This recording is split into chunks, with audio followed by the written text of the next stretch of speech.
Hello everyone and welcome back to a new episode of Village of Shadows. If you're watching on YouTube, remember to like the video, subscribe to the channel, and click that little bell to be notified when I post again. And if you aren't doing so already, check me on Twitch, Dungeons with Shepherd, link in the description below. This is my second as well. Alright, so last time we left off with let me familiarize myself with names. Familiarize. Familiarize. Phenomena. Phenomena. Alright. No. I love the music. I was trying to go. I can't for the top. D&D starts in a nutshell. Pretty much. Alright, so last time we left off with Swift Indigo, the rogue ninja Kenku. Searching one of the two of the buildings on this farmstead. One of the buildings appears to have been left untouched for several years, perhaps, with a heavy coating of dust on all the objects. The other building was a storage shed for farming equipment.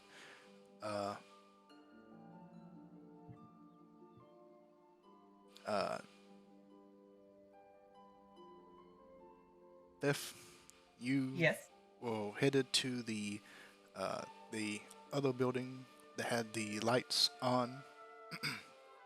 I don't know if you caught that part last time, but the lights were on. A shade filled me in. Okay. Sorry about that again, by the way. Oh, no problem. Yes, so you were about to go into this other building with the lights still on. After you all investigated this large boulder that had somehow skidded roughly a mile across the ground, resting at this farmstead, which up to this point you have deemed, what's the word? Abandoned. An asteroid? Oh. Abandoned, except for the livestock that is still roaming around, which Linju has been conversating with over the past, we'll say like 40 minutes or so. Alright. Well, those two are doing whatever it is. Sif is going to look at the house, and specifically she's going to look inside maybe one of the windows or something to where the light is, just to determine get recon. Recon, got it. Alright. Are you being stealthy about this at all? Or? Sure. Okay, might as well.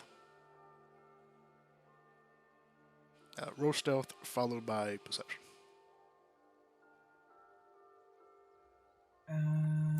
First rolls of the night. Let's see what we got.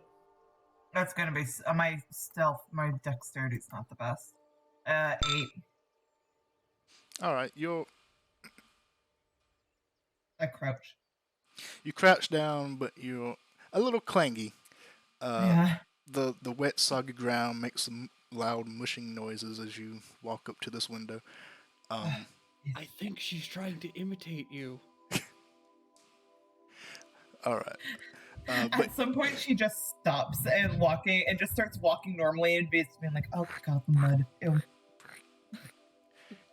It's like that wet flip-flop sound. It's actually really good. It's almost like I've had practice. He just sits outside with flip-flops when it's raining and just puts them in the mud. No. You see what I do is I wait for people to cross by who are wearing flip-flops, and I make that sound to make them think they're filled with. Somehow. Just And magically, the feet start becoming wet. 9. Okay. 9. 9. 9, 9, 9, 9. 99999. I love that movie. I don't know why I love that movie, but I just do. Mostly that line. Mostly just that line.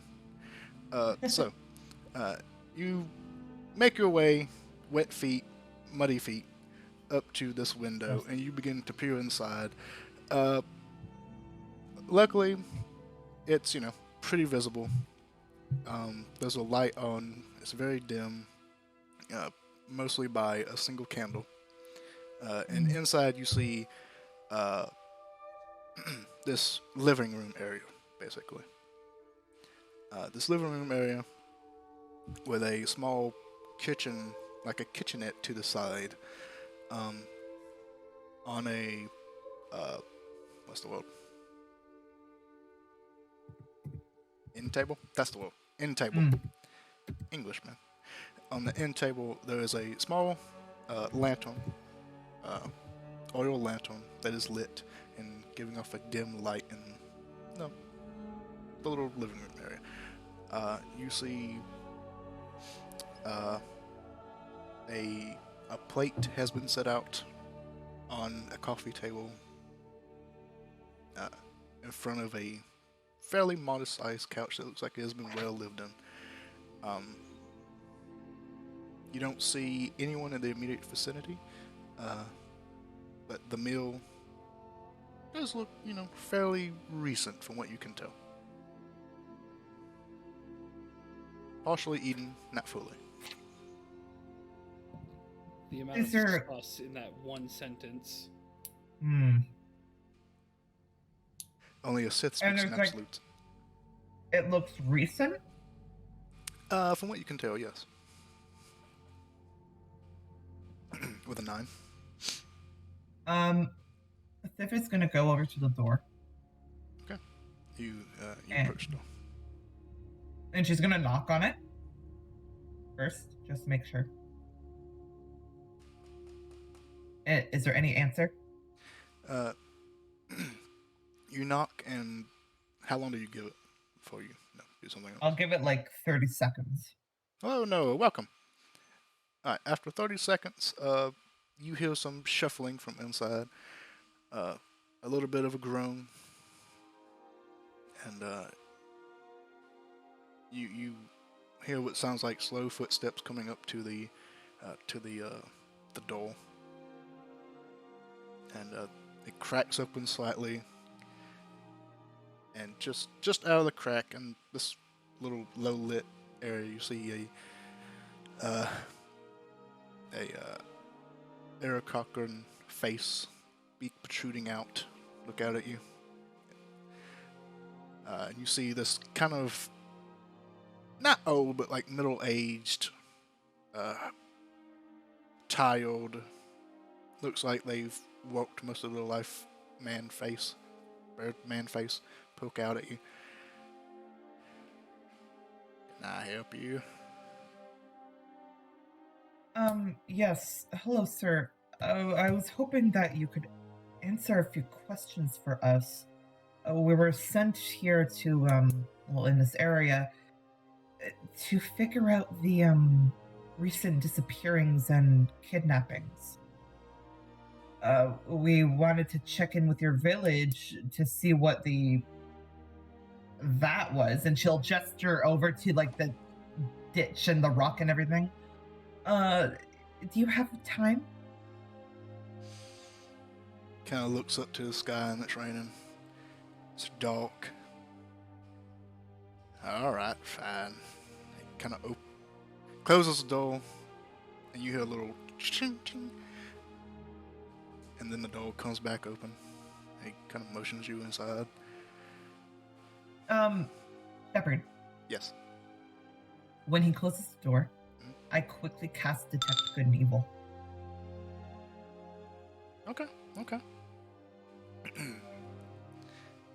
Let's see here. You think after as many times you cast this, I would already know. Aberration, celestial, elemental, fae, fiend, or undead. Okay.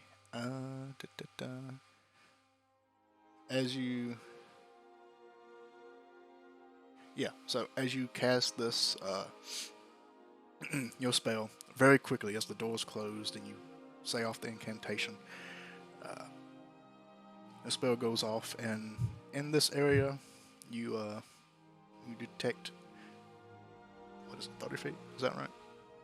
It is. Yeah, 30 feet rather. Within 30 feet, you do not detect any of these creatures types. Alrighty, good to know. Alrighty. And he opens the door. Yes, he opens the door and motions you to come in. Alright, I will step into the house. My companions are over there, but I believe that they're just talking amongst themselves. I believe they're busy. We can just. Verb is gonna walk around the rock.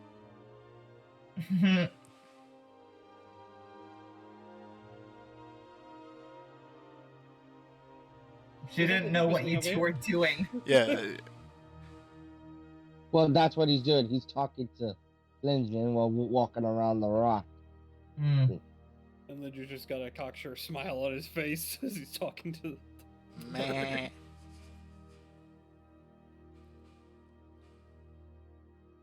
Well, And he motions yes, you in. they Do don't you hurt. do you two also approach the door to go inside? Might as well. Oh, what? If Linju sees that there's living people here, he's got questions, so yeah, I'd probably follow her in. Oh. You don't really see anyone. You just see her and the door's open, Hmm. and she's talking to somebody. So I mean, okay, it's a little obvious that there's somebody in there, but you don't see anybody. You don't know what they look like. Linju needs to know what's going on because he's an idiot. And my companions are. Oh, there. Now you go over here. Okay. It was He killing says, them not to go in that house all day yesterday. Sorry again. All right, I guess we head inside. Verb will stop at the door, and he will clean his feet off of mud. You know, courtesy. And then walks in. Thif will just. She'll watch you do that whole thing, and watch as you walk by, and she just snaps her fingers and casts prestidigitation to clear her off. It's kind of. Linju's kind of looking back and forth between freaking 12 feet of tail in the mud and the door. Just Oh, for God's sakes. And she'll prestidigitation you. Because apparently she's dealing with children. With multiple castings. yeah, because it's 12 feet of snake that has to get cleaned up. Multiple castings of prestidigitation to clean up his tail. I mean, good lord. Ah, thank you, Lady Thief. I had a feeling that you preferred the more clean individuals. He winks. Okay. And she'll just walk in and just kind of doesn't want to deal with this right now. There's too much on her plate. Swift rolls his eyes, and he just goes, and he's just gonna perch himself. Well, first, whatever the layout is. Yeah. So as you enter the house, it is a pretty decent sized living room area. There's a couch. There was several sitting places, multiple chairs kind of sat out. Only one seems to be in use currently by the individual you just spoke to, and it appears that they were having a little bit of a lunch, or dinner, maybe dinner at this time. And there's like a I forgot the word again. Just left my brain. Just An island. no. A center table. Table. Yes, table. Center table? Never heard that one Coffee before. Let's table. go with it. Coffee table. There we go. That's the word. Coffee Alright. table. Table. No one puts coffee on it, but it's a coffee table. Anyway. Uh-huh. Yeah, so there's a little coffee table set up that has all this seating around it. There's a little stove area kind of off in the corner. Currently lit and burning a little bit of wood, not much. And there is a kitchen area that has a larger stove, um, larger wood burning stove, with all the kitchen necessities that one would have in it. And Um, you see more of these pictures of this same family that Indigo you saw before kind of put up. Um, put up and hanging up. These are much. Um, Uh, is this Arakaka the same man in the photographs? it does appear to be, yes. They're not really um, photographs because photographs don't really exist. They're more of like drawings, paintings, and stuff like that. Swift will take notice of this. It appears to be the same individual, but in a much more uh, older state of life than what he was in the drawings and pictures. But there are family pictures in here. Yes. Okay.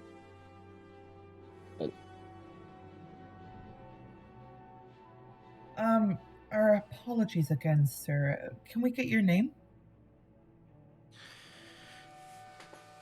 The names. Yeah. Excuse me, throat. Names. Fieldhoof. Fieldhoof? What the fuck did I just say? Fieldcloth.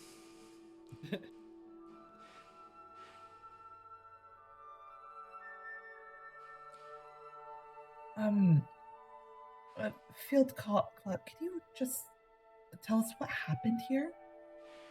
It seems your village got hit by a space rock, and everything's destroyed. Yeah. It's the darndest thing. About 2 days ago. Scratch that. That's wrong. Several weeks ago. Time is a flurry of weirdness. Several weeks ago, I hear me, my wife, and the kids, we all hear this loud, thunderous crash outside. Just crash. We hear a loud bang and a loud crash. Then we hear the animals all bleeping and squawking and all kinds of hysteria. And I walk outside. I open the door, and what do I see but a giant boulder, bright red and burning, outside our house. Took out the wall, took out nearly a mile's worth of our fields, all the way up to our doorstep. Luckily, didn't kill anyone. Just less some property damage. So, I go up to it to check it out. Poke it a little bit with my crossbow. And I see this gorgeous gem. Cracked black gem just sticking inside the center of it. And then it just plops out right in front of my feet.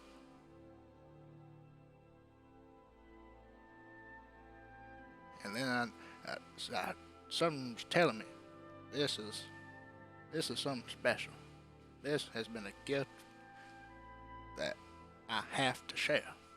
So I take it up. Not even hot. The whole boulder is on fire. But this gem, this cracked oil, ain't even hot. I pick it up. And I take it back inside, show everybody. And they all agree that this is something special. So I give it to the wife and the kids. And they go to town. They come back, tell me that everyone in town was amazed by it. I tell them the story, and they all said it has to be a gift from Feteh. And I tell them I think they're right. So, they tell me that because of that, they left it up in the church. And, well, we go to see it every weekend. Every day, really. We go back into town and we go to see it. Every service day is where they set it up now. And, As he's talking, I'm looking around. Do I see any of the other family members? you do not. I was also gonna say, like, as he's kind of like explaining this to Thiff, Linju's gonna be casually kind of maneuvering around the house, like pretending to look at photos and stuff. What he's really doing is searching around with his blind sight to see if there's anything out of place. Okay.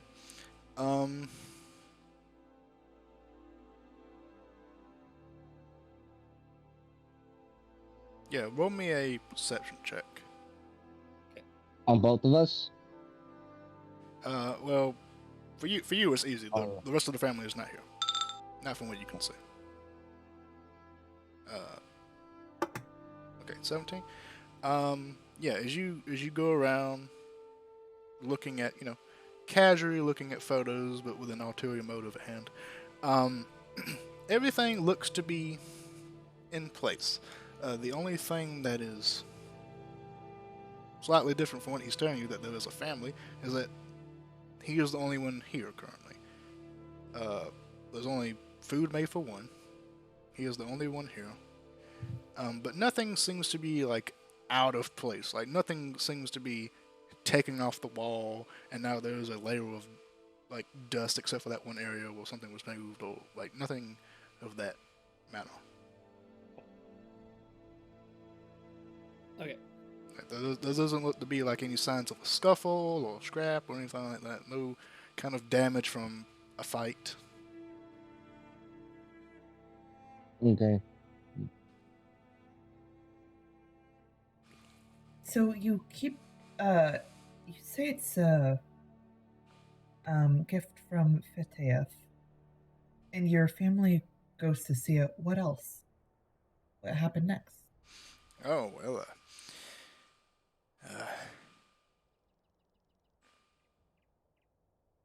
oh yeah, we go to see it about every day, because we all of us in town, all the church, we all have a get together to now kind of pay homage to 50th and the gift it has bestowed upon us from the skies. And well, nothing much has happened except for the murders and the disappearances. Because of how dangerous it is out here, I had our family go stay in town until hopefully all this blows over. I stayed out here to watch over the farmstead. Hmm. If I might, Mr. Fieldclaw, have you been sleeping well recently? You seem a little under the weather. Well,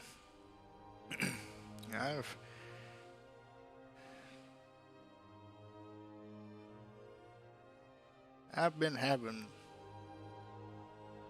oddities while I sleep. It's rough work being out here by myself, but it's nothing I can't handle.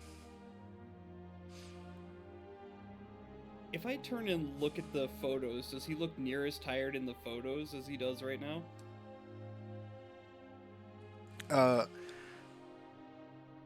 Roll investigation. Nah, it'd be kind of obvious. The drawings and the pictures and all the stuff that you see, they look to be of a younger him. Not by much, maybe like 10 years or so. But the him that you see now and the him that you see in the pictures, they do look. He looks more weathered. He looks like there's been some kind of strain put on him, either through life or some other happenings.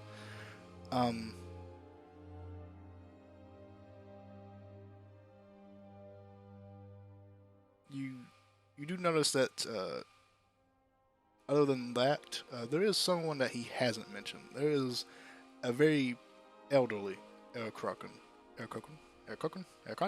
I don't know. Aarakocra. Aarakocra. Oh, is that just okay? Is that just the plural? Yeah. Weird. I guess it makes sense. It's like moose. Yeah. No, yeah. Mies. That he has not mentioned. You have a wonderful family. Who is this individual here? That would be my mother. We had to bury her 2-3 years ago. She used to live in that old house over there, and he kind of points to where Indigo was earlier.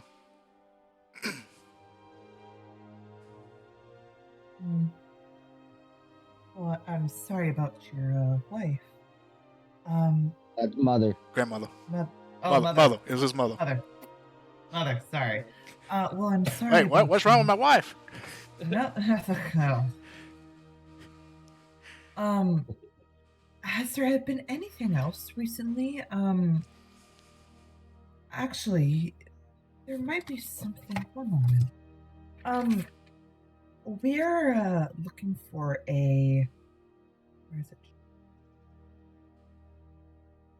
Swift's just been writing down stuff with his ink pen and paper. Oh, there seemed to have been an abandoned outpost near the mist. Do you know where that is? Oh, I think yes. that. I'm aware. There's an old outpost that used to be used that hasn't been used in quite some time, ever since I was a young fledgling.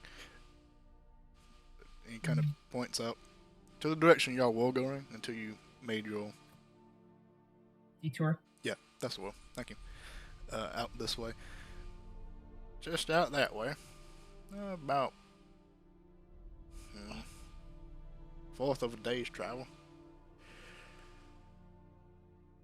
You'll just be out on the edges of the mists. And then it goes on deeper inside. That's why no one really uses it anymore.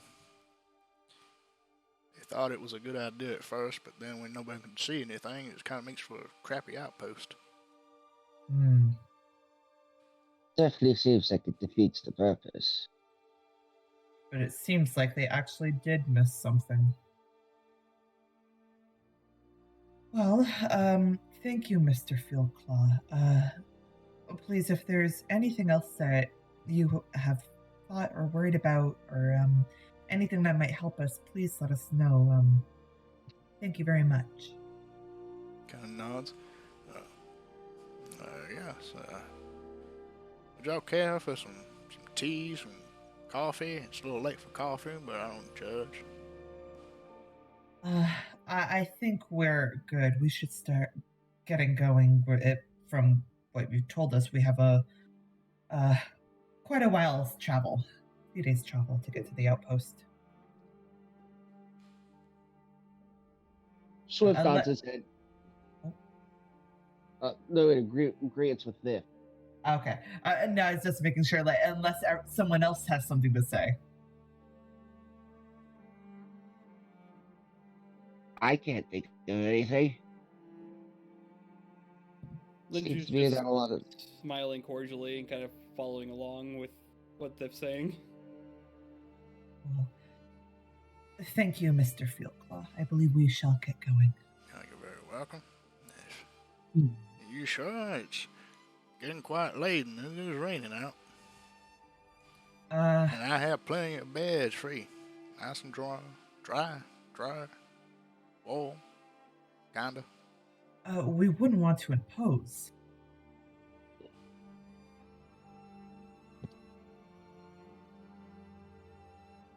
It's all up to you. I'm not gonna bother.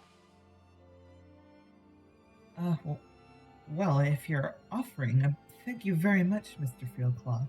If there's any way we can compensate for this.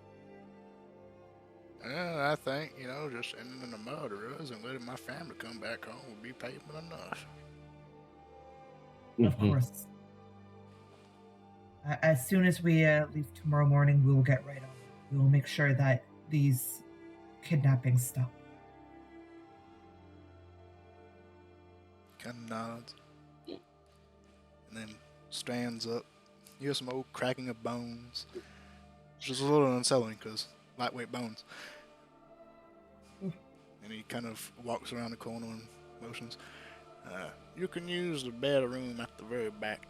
That's where the children used to sleep. Swift is definitely going to take the bone cracking into account. Found a new sound to mimic.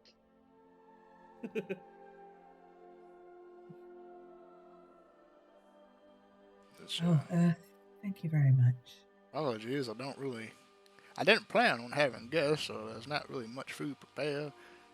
But I have some eggs and stuff that I could whip up real fast. I believe we have rations. Letting us stay here is more than enough, thank you. Shoot yourselves. Yeah, he has rations, but he just pulls out like a bag of bird seed and just goes.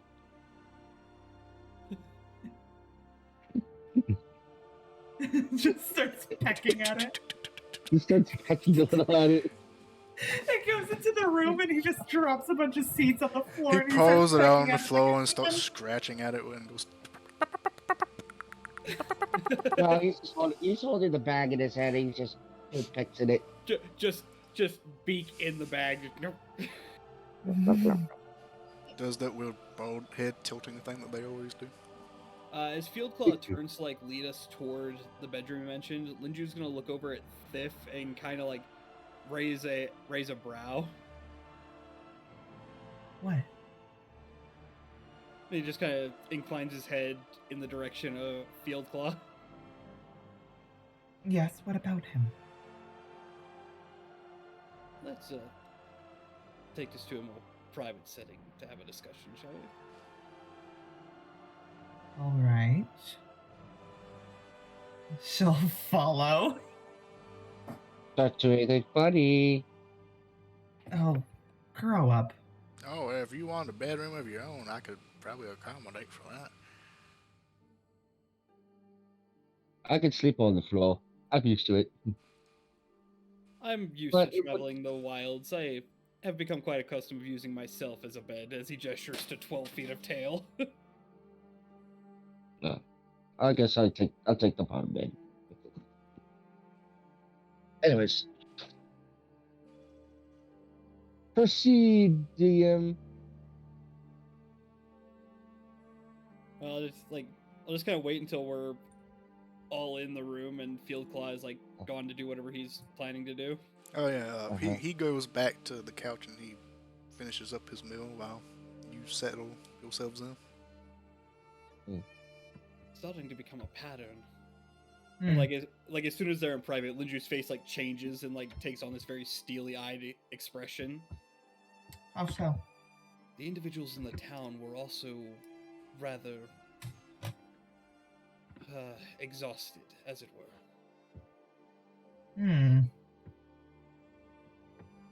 I tried to tip an individual for giving me information, and they couldn't even manage the reflexes to catch it.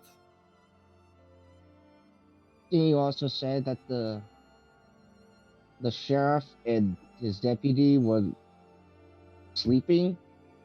They were all but sleeping on the job. The sheriff sort of pawned me off on the deputy to try and get some shut-eye. Shep. Go Yeah. ahead. Go ahead with what you were going to ask, Shepard. Thinking back, when I first entered the village, did I notice any people being very tired? Or did it just seem normal? Would I have to do a roll for this? Roll an insight check. Well, this is a little backtracking, but go ahead and roll an insight check. Can I technically History. be giving the... History. Well, I was going to say, can I be giving her the help action with stating this? Yeah, sure. All right. So insight? Yeah. Oh, well, let's try that again. Well, you got advantage, so that's a good thing. Yep. Insight. There we go. 21. 21. Thank God. All right. As Linju tells you this and kind of puts this thought in your head, you kind of think back at how the people looked and acted when you first entered the town. Um, and at first you didn't really pay much mind to them, but thinking back on it, the people did seem a little bit more sluggish. The the only one who kind of didn't was, well, at the same time, Couldn't yeah, really tell. yeah, couldn't really tell about the who you presume to be the high priest or just the priest, as their face was covered, all of them were covered, and they looked, or they acted, appeared to be of elderly, so that could have been the reason why they appeared to be that way. But everyone else, thinking back on it, did appear to be a little bit more sluggish than normal. You didn't really have many interactions with them, except for the priest.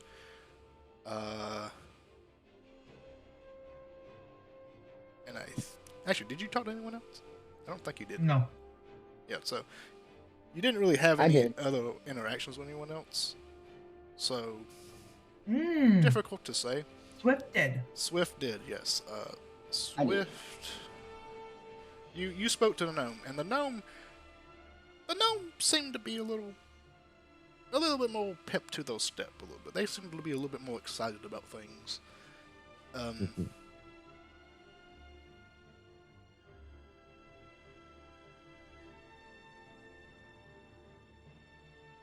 Yeah.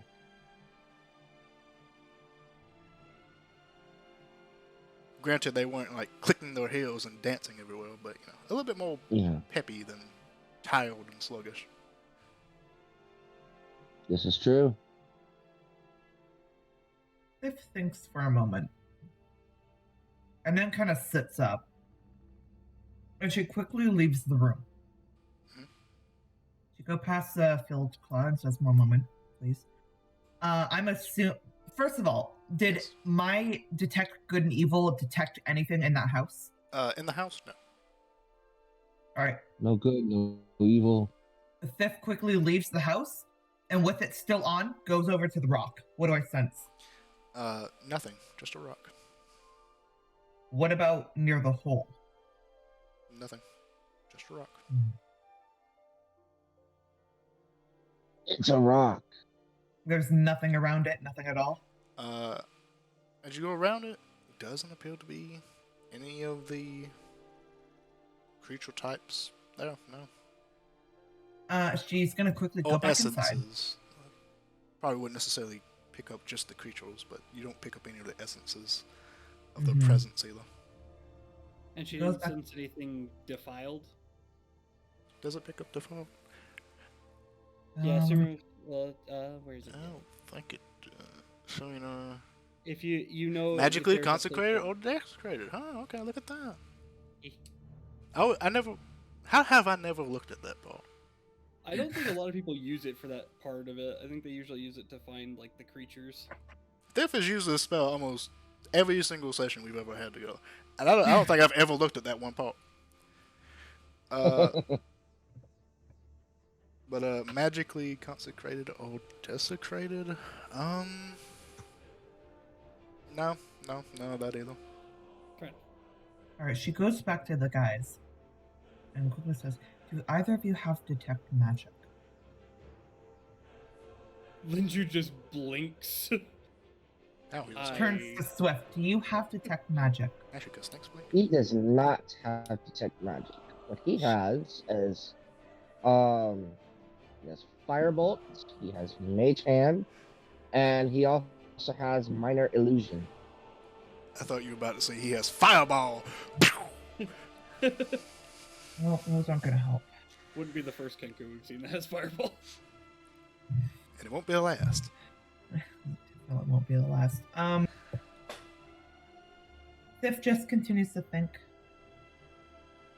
I don't think we're gonna get any more information out of this, but Au contraire, I believe that there is a possibility of getting a bit more information about what's going on in our How? current situation. And how is that? Mr. Fieldclaw has been exposed to this gem that he says that he found, and it seems to have some sort of property that causes people to be drawn to it. What I would say is that whatever this is may or may not be affecting his sleep pattern. So perhaps if we watch him after he goes to bed, we might see something or learn something. Didn't he also say that he took it to the church in the town? Exactly. So we But may want to check the church again, because I didn't get to really see inside the church.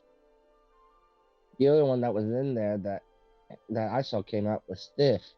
Did you see anything?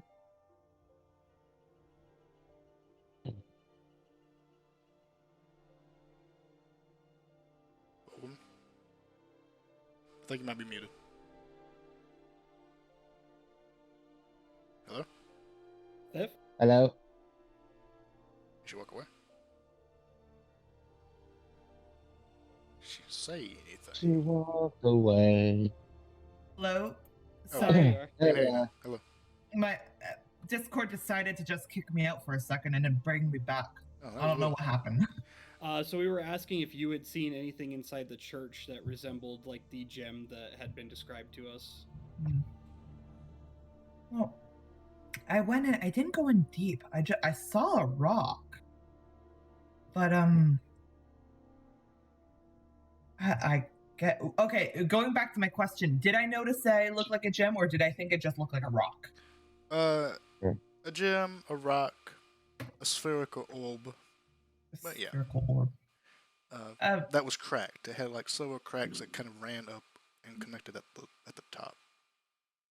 Couldn't really get a good look at it because it was very far away, but that's basically what you saw.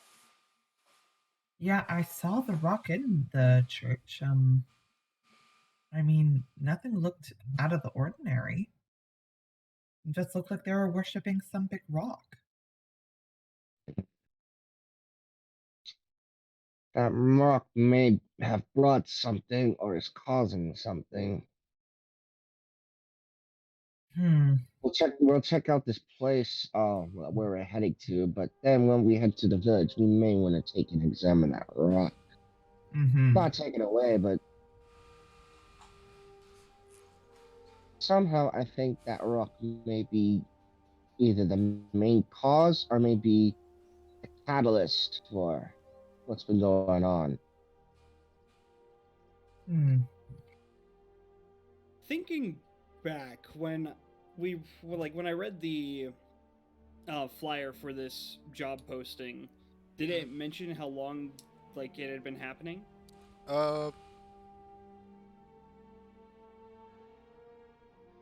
Yeah, several weeks, and I believe the sheriff or the deputy also told you several weeks, or at least a week. The events that we're investigating do seem to coincide with when Fieldclaw says that this thing landed in his field.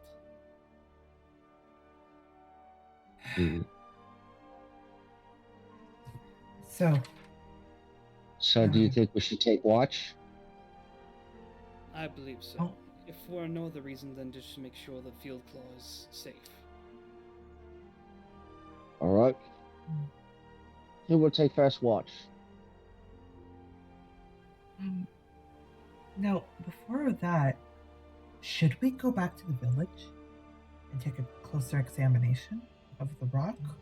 Or should we just go to the outpost? I don't believe that we should necessarily agitate the townspeople quite yet.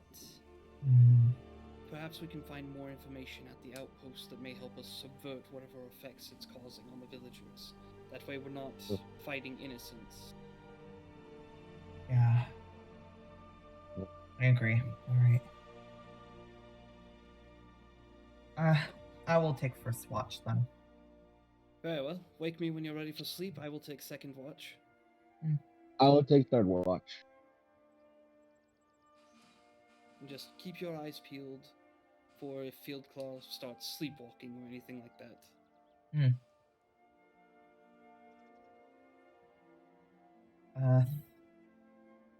Yeah. If we'll just say she'll stay seated on a chair and not like lie down or anything. And I don't know if she'll maybe like look at a book or whatnot. Yeah, so Ninja will find a corner and coil up into his own personal bed. yeah, so Cliff will hop on one of the children's beds.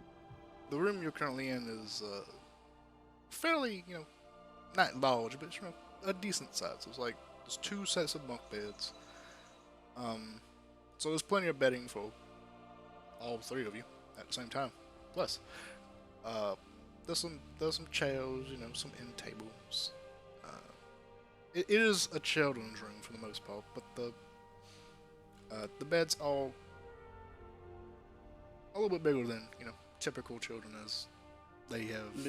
Ninja doesn't trust these beds to hold his weight. Sleep with 3/4 of the body off the bed. But yeah, so you Cliff all will take one of the bunk beds. Okay. Yeah. So you all, make yourselves in for the night. Theft staying up for watch.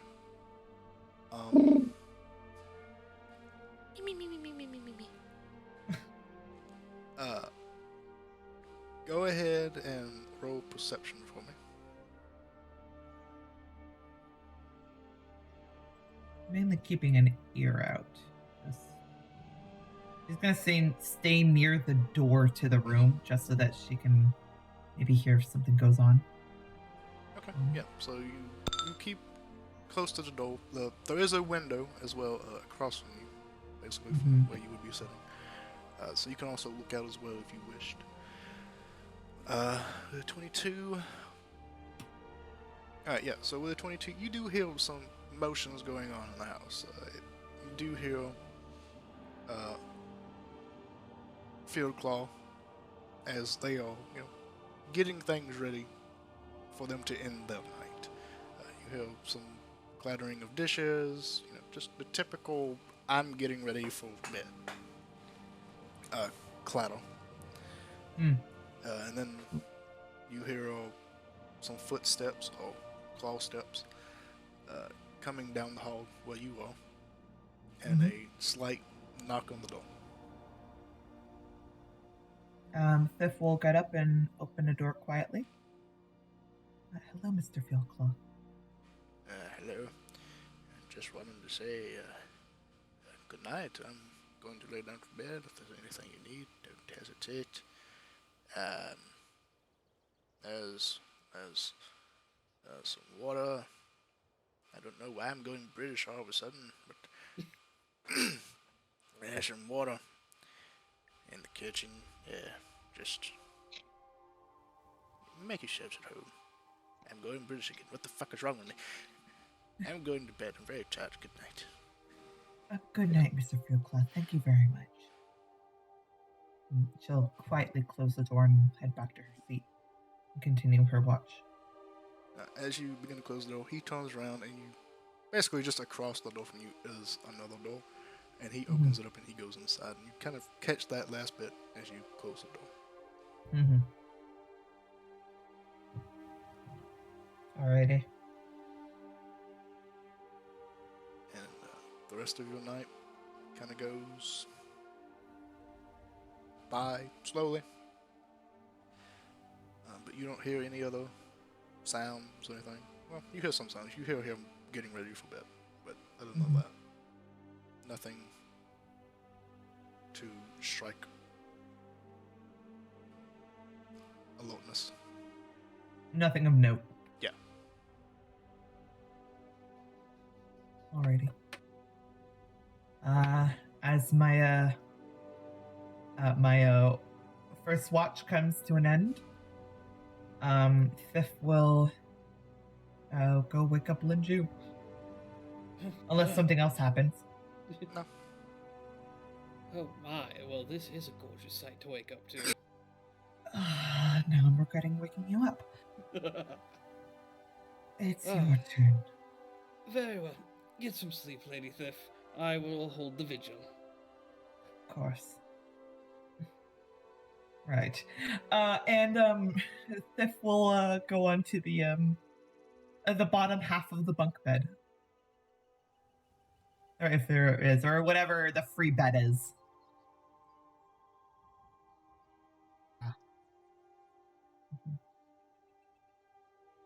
I'm just gonna kind of smile as like he watches her get into bed, and then as soon as like she's kind of, I'm assuming she kind of turns away from him so she doesn't have to look at him. Yeah, she essentially she'll take off like some of like the extra leather stuff, just like the faffinati stuff, and she'll get into bed comfortably. Just back to him, try to get some sleep. And then Linju's just gonna go full soldier mode, and he's gonna stretch out. Like, how far across is the room we're in right now? Like, if you're going to end to end.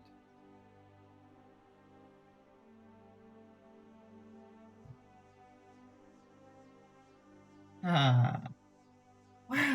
Wow. Wow.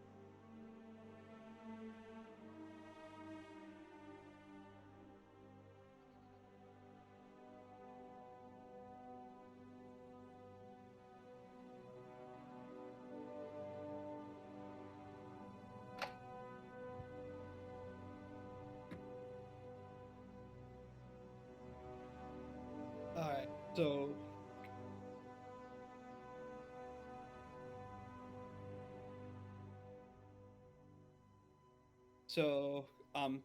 and is the window on the long side or the width side?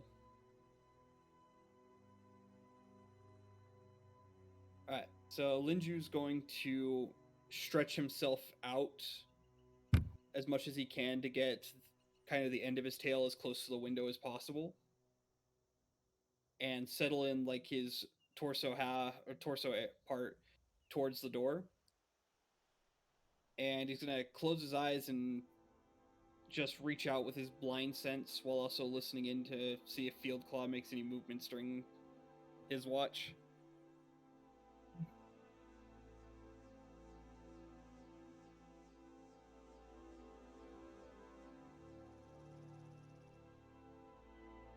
As far as I'm aware, because it's basically the way that it states blind sense works, is it works without needing visuals, so it's like it can be vibrations or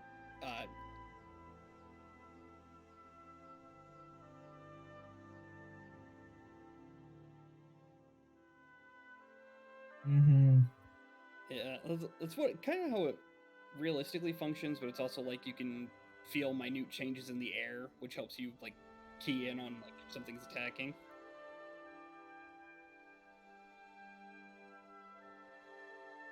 I am a Naga.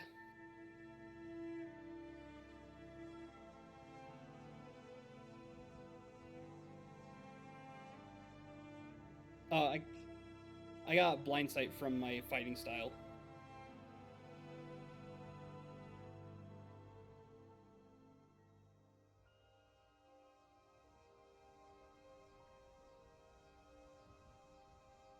You have to enable the PSA. I believe it's Amkahet. It is fighting style blind fighting.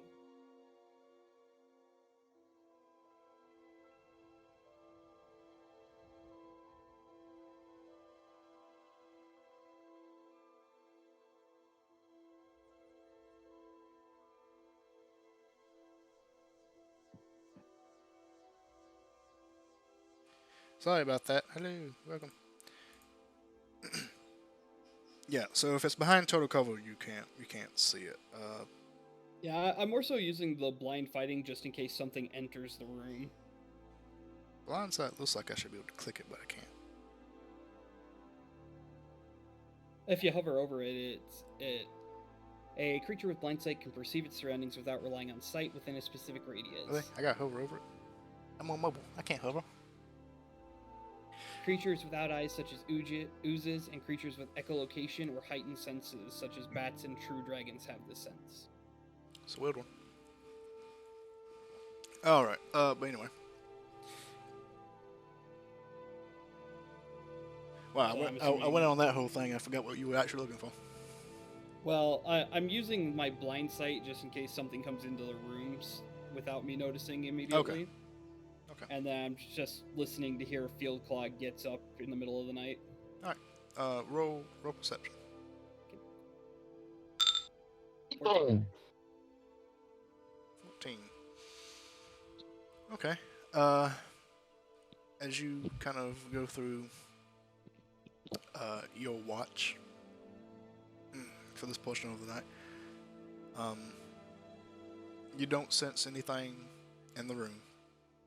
You don't sense anything coming in through the windows or any other creaks or crevices. You do hear coming from across the hall. You do hear some slight commotion. Sounds like a vague groaning. Not a snore, but like a faint groaning sound. I will get up and quietly exit the room. All right, roll stealth. Yeah, since you're trying to be quiet. Do you have your armor on? Do you? I don't wear armor. Okay. If I roll that, He doesn't wear is armor. the armor.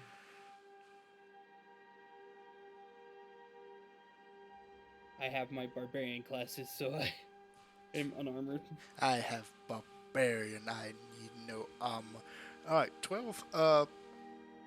Alright, you're not the quietest. You do make a little bit more noise than you want. The door itself is fairly creaky. I am a large snake. It is hard to disappear. I'm very large. But you do manage to, make your way out a little, as quiet as you can be. Crap. I'm assuming the groaning is coming from the door across from us. Yes. I'm going to slither over and just try and crack the door open to look in and see what's going on. You crack the door open. You do have dark vision, right? You got blind sight. It doesn't matter. Yeah, I was like, I don't have dark vision, but I have blind sight. Yeah, blind sight. It literally doesn't fucking matter. All right. I just poke my head in and start flicking my tongue out to test his body heat. Ta-dang.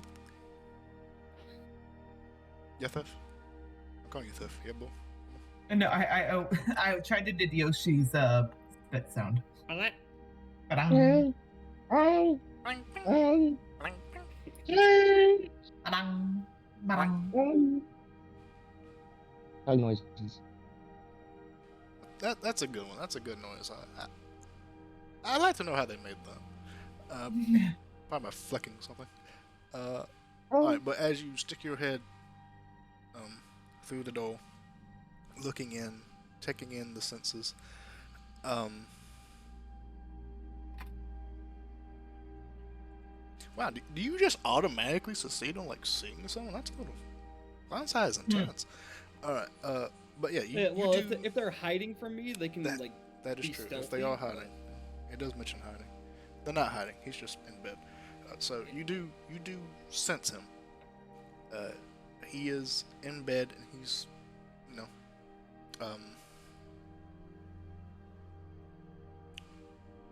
he what's the like correct term? He's like shuffling around almost, and he is the source of this like groaning sound. He's kind of shuffling in place almost. Okay, so odd pit viper specific question here. As I'm flicking my tongue and testing his body heat, is it elevated from his normal body heat? Good question.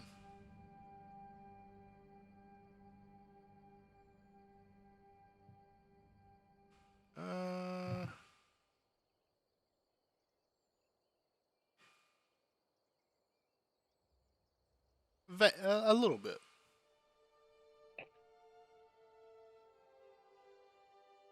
I have a degree in biology. You think this will be an easier question for me? A little bit. Linju doesn't know shit about magic, so. Linju will pull back and return to the room they're staying in, Mhm. and will retake his position and just kind of keep his ear out and make sure that Fieldclaw stays in his room until it comes time to wake a Swift Indigo.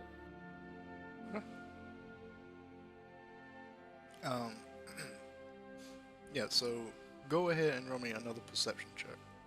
Since you're now like listening out for him more carefully. Or maybe you're not, just exactly the same. Listen, I'll take it when I have a +0. The situation has not changed. I am listening exactly the same amount as I was before. Alright, so yeah, as you slither back to your room, closing the doors behind you, you do still hear this faint, groaning sound coming from the other room, but it doesn't increase in volume or decrease in volume. You also don't hear his door open or close. Everything stays pretty much the way it was before you poked your head in.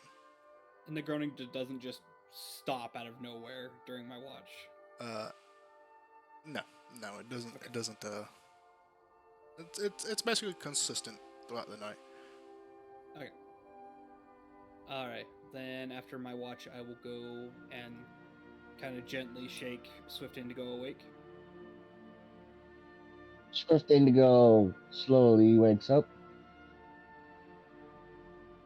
Good morning, my There's blue no feathered look. friend. He blinks his And- eyes. Good morning. My turn, eh? Yes, and there has been a bit of a development, and Linju will kind of explain like what he saw and what he's been hearing for the duration of his watch. It definitely seems like there's something affecting him, but I know next to nothing about the magical arts. I will keep this in mind. Safe watch, All my right, friend. so he'll get off the bed and he will take a place near the door on a chair, and he will do his watch. Ninja will return to his corner and curl up. Alright, give me a perception check.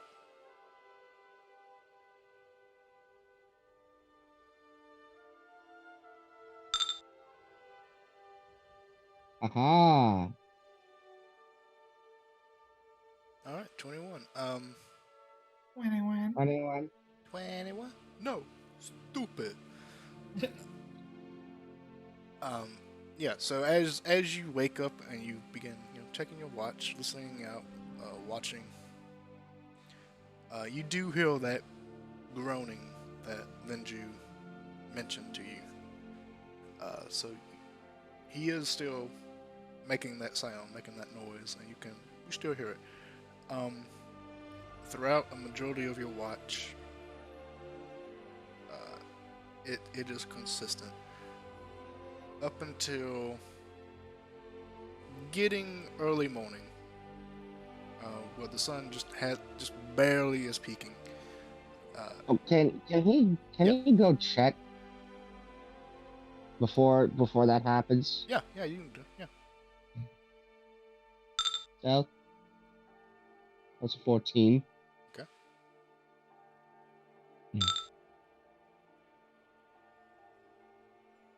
And then he go peek his head in. Do you have dark vision?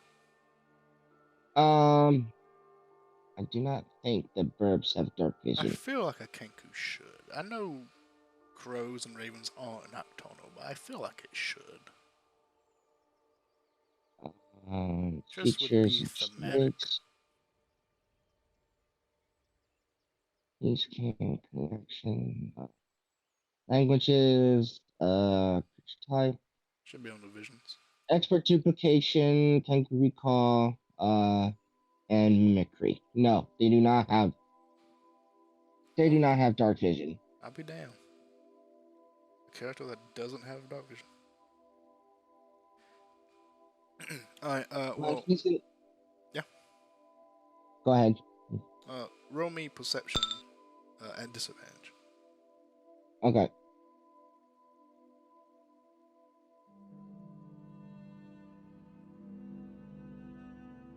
Okay.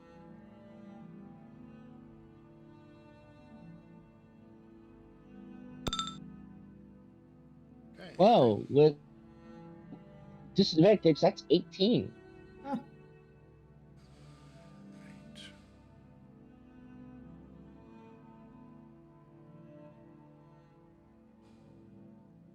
With it, with just a straight roll, that would have been a 22. All right.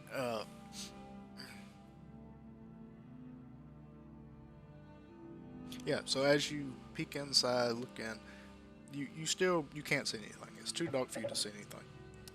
But you do hear his faint groaning, and you do hear some shuffling. You hear what sounds like him moving in bed.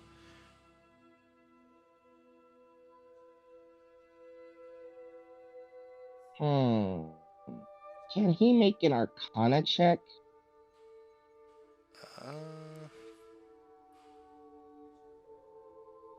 For what? To see it, or maybe more of a history check, to see if he knows of anything that from his teachings of anything that could be, that would do something like this with a person's sleep.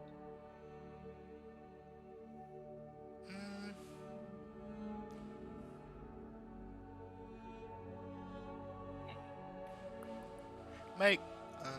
Let's see here. Well, do you want to look through your knowledge for it to be like magical or just mundane? Like magical. Magical, it would be an Arcana check. Very difficult to do because you can't actually see what's going on. But you hear the sound, you hear kind of what he's doing. 14. Difficult to say. What's your background, if you don't mind sharing? My background, I believe, let me double check, is a criminal spy. Okay. Yeah, difficult to say. In terms of magic, it does look like, from what you can hear, say look, but you can't really see anything. But what you can hear, like from the groaning and the shuffling sound, it sounds like he's having a nightmare, is what it sounds like. But as far as your knowledge of magics and not actually being able to see what is happening in the room, too difficult to say if it's anything magic related.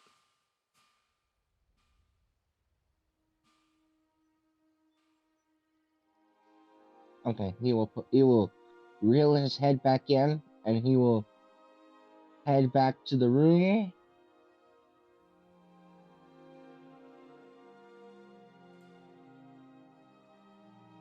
And he will continue his watch. Okay. As you continue your watch, nothing more happens. The groaning sound. You don't really hear the shuffling sound in your room, but you do still hear the groaning. It is faint. It hasn't been loud this entire time. It's just been this faint groaning sound. Okay. What about my compatriots? What about them? Are they experiencing anything like this? Are you two groaning in your sleep? Anything weird going on as you sleep? Let me roll. Waha. I love it. You know, in all fairness, I probably need to roll for this as well. How do you do a random roll again? I'm gonna do a D20, wisdom you choose saving throw. the options. Really, it's all up to you. I'm gonna do a wisdom saving throw and see where we get. That's not how you do it. Oh! You actually meant how do you do it? Brackets. How do I do it? Brackets. How do I do it? Or Brackets. slash O. Slash O also works. It has to be a space in between. So bracket D20 bracket. Yeah. That's parentheses. Didn't work. That's Bracket, not parentheses. Fuck. Happens every time. Okay, so I don't think anyone calls them brackets. What are they actually called? Are they actually called brackets? they're actually called brackets. That's it. Oh, okay. Got it. Okay. Well, for Linju, he's not exactly like tossing, turning, and groaning, but there's definitely a grimace on his face, like he's angry at whatever is going on in his sleep, and he kind of is slightly tensing periodically. You then look over at Thif, and it also looks like she's having a nightmare. I don't think you did it right. Are you sure? That's a 2. What does mine look like? Yours looks like a D20 equals 11. That's what it should look like. All right. I did bracket D20 bracket. Let me try again. Yeah, it's. I rolled. Oh, I see. Okay. You're using the fancy brackets. Okay. They're fancy brackets. Oh, are you using the square and I'm using the squiggly? Yes, the squiggly makes it so you don't see what you roll. You just see the outcome. Okay, I didn't know that part. That's neat to know. I was using the squiggly. But okay, yeah, you rolled a 2. Okay. Mm-hmm. It does look like Thif is not having a good night's sleep at all.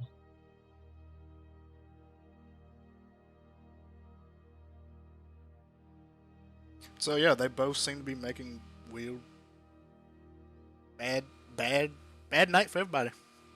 Really bad. Probably not for Swift. Roll a d20 to find out. Hmm. Really? Okay. No. No. We both did it because both of our characters have some trauma behind them. They're both fucked up. Dun, dun, dun, da, da, da, da, da, da, da, da, da, da. Swift doesn't know that though. Swift is just like, well, I'm having a great time here. Or maybe it's whatever's happening to him is happening to them too. Mm. Yeah, that's what I'm thinking. But yeah, so they are also not having a good night, it seems.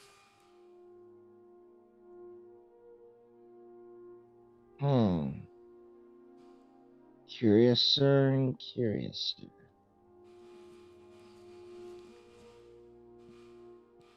The unfortunate part when your character backstory causes you to completely throw off everything we're trying to work for. And I didn't have to do anything at all. Alright, but do you do You anything? allowed this to happen. Do you do anything with that information? With this new outcome? Yeah. Well, what can I do with it? I mean, Whatever you want. I will pull out a pen and paper and jot down that all 3 of them were having nightmares, apparently.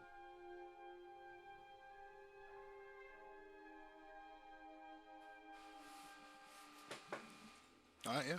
You take note. They will most likely need to die in the future.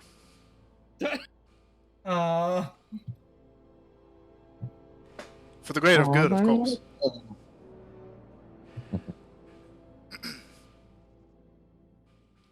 But the rest of your watch goes by, and just at the cusp of dawn, you hear the groaning from the other side of the building, across from you. That way, you get what I'm saying. Cease slowly. You know, it's like a faint, descending to until it ends, and then morning comes, and you hear the barking, calling of a rooster. I forget what it's called. What is it called? I don't know what it's called. Anyway, Crowing. Crowing, yeah. They're not even crows. That's infringement. Roosters, you're infringing on crow property. Anyway, you hear the crow of a rooster as the sun comes up and your watch is finally over. Okay. Oh. Then I'll do this then. I will use my mimicry and make the sound of the crow. You mean rooster? Of the rooster. The crow of the rooster. Yes. Exactly. Roosters, you're As infringing. soon- You're under as crow soon lawsuit. as soon as Swift makes the rooster crowing noise, Linju snaps up like a soldier at attention.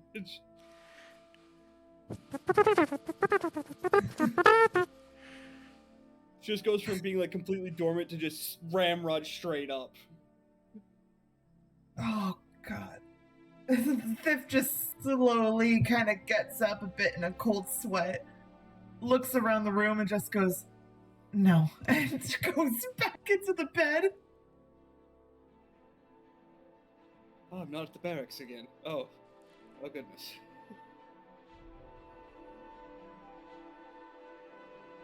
We need to talk. Well, that sounds serious. Lady Thif, you may want to be present for this.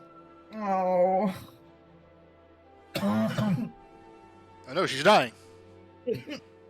She's affected. Oh, Kill her. no. No, I don't want to. No. Because I think you guys were just experiencing the same thing the farmer was just experiencing.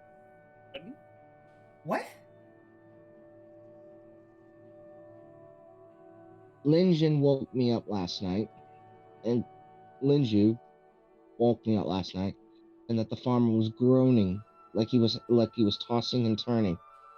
Well, after he went to sleep, not only was the farmer still tossing and turning and groaning, but so were the two of you.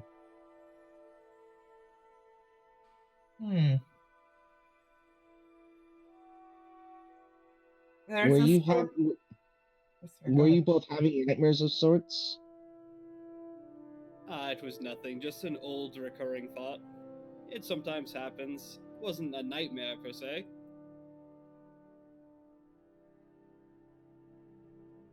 I'd rather not talk about it. Especially Oh, not I this don't- early in the morning. I don't really need details. I just need to know if it was, because if that's the case, Yes, whatever it this was. is maybe affected people and giving them nightmares. Yes, it was a nightmare. For me, it was just remembering my old training sergeant. It was an endeavor. He's just gonna cock his eyebrow at Linju and just gonna say, I'm gonna take that as a yes. Many of the other soldiers consider him a nightmare. I considered him aggressively dominant. Something you would like, now wouldn't you? You did roll a 21 on deception. As soon as you say that, and as soon as the conversation is going the way it's going, Thif immediately gets up, puts on her stuff, and walks out of the room. No, I'm not a part of this conversation. As she leaves, just as the door's about to close, Linju looks over at Swift and goes, "Gotta love watching her leave, don't you?" Oh my god. Okay. I'm not saying another word.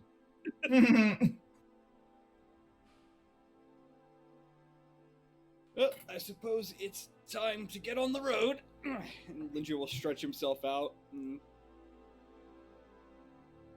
start slithering out. And as you all begin to leave the room, you all see Field Claw is already up, got up before you all did, and is currently going about making coffee and a small breakfast.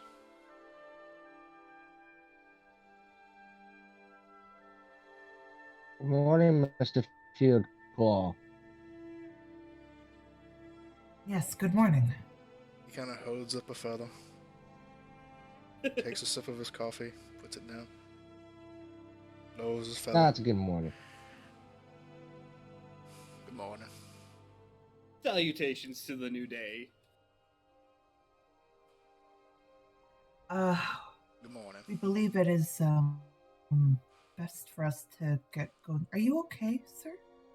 Oh, yes, I'm doing fine. Just You look a little Certainly tired. didn't sound, certainly didn't sound like it from last night. no. Apologies if I upset your slumber. Oh, oddly, I Sight, can sleep through yeah. a storm. Yeah, roll inside. 17. 17. Yeah, as you kind of gauge him as he says this, he does seem a little, apologetic at, if he did upset you with something. He's not fully aware if he did or not, but if he did, he does seem a little apologetic that he may have. You don't always. He's going to quickly question him real quick. My guess is you were having a nightmare last night. Oh. That's, yes, it's been happening from quite more frequently than I would like it to be. Did it happen to start right around the time with the rock going up?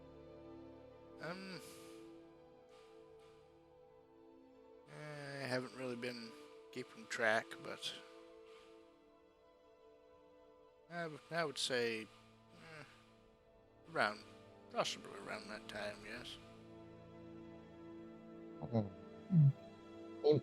He grabs his ink and paper and makes a note of that. My theory is getting clearer and clearer now.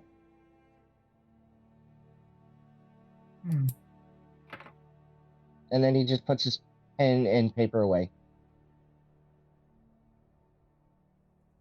Well, if anything, thank you very much, Mr. Fieldclaw. I believe my companions and I shall be getting going now. We have quite a bit of traveling. He nods. Yes, quite right. May I interest you in some breakfast? It's not much, just some grits and stuff that, judging by last night, I figured you'd probably say no, but just in case, I whipped up something simple and fast. I will take some coffee. I will definitely take some of that coffee. Nods and pulls you up a cup and hands it to you. Glug. Best part of waking up. It's ancient Folgers in your cup. Jeez. Can't believe you remember that. As soon as he started to I jingle, my brain was just following along. The best part of waking up is going back to sleep. Facts. Is cocaine in your cup? The little toy dinosaur that's like freaking always with the cocaine. It's like, you want some freaking cocaine? What? You've never seen that? The internet is a weird place. No, I've never seen a cocaine dinosaur. No, I have not. It's like one of those like hand puppet like dinosaurs. It's like, Yeah. Like the Elmo. I haven't, but now I need to. Yes. Disclaimer: we do not condone the usage of hardcore narcotics. Yes. No. Yes, we do. Whichever one doesn't get me legally sued. We heavily discourage the usage of narcotics. But Swift will have his coffee, maybe a slight breakfast, The and works. then he'd be ready to go.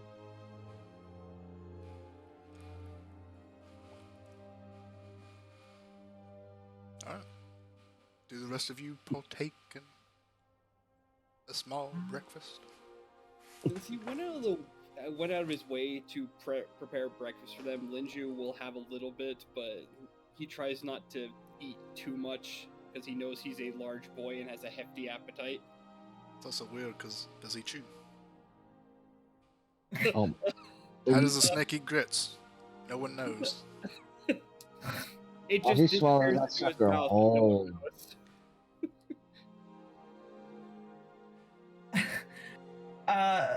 Thif will take a little bit just to be polite, but like not that much. Both the nobles very polite, just like, oh, we'll have a little bit. Oh yes, we'll love some of your porridge. Nice. Yes. I'm not a noble. I'm a criminal. They're the nobles. Oh, they're the nobles. Yeah.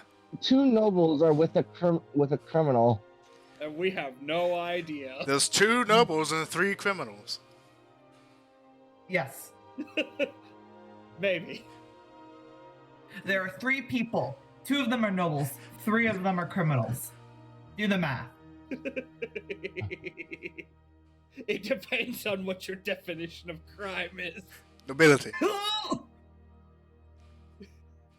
Because if we're talking about stealing innocence, oh, I am far from innocent. We know. Alright, so you all have a small breakfast and coffee. Yes. And for a moment, like Linju like takes the, I'm guessing it's a plate or a bowl, whichever one. That's a bowl. It looks like he's just gonna scarf it down, but then he like looks over at Thif and like has to like think about it for a long moment. Then picks up a utensil and starts eating like a normal person. Gives you a long look.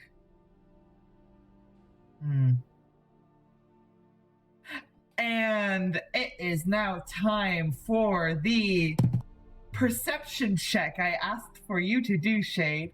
Oh boy, because this is gonna go well. I don't know. You're gonna have to see. What is it with me at 14? 14. That's 3 14 perception checks. That's impressive. In a row. Did you see it? Let me do a thing real quick. Hold on.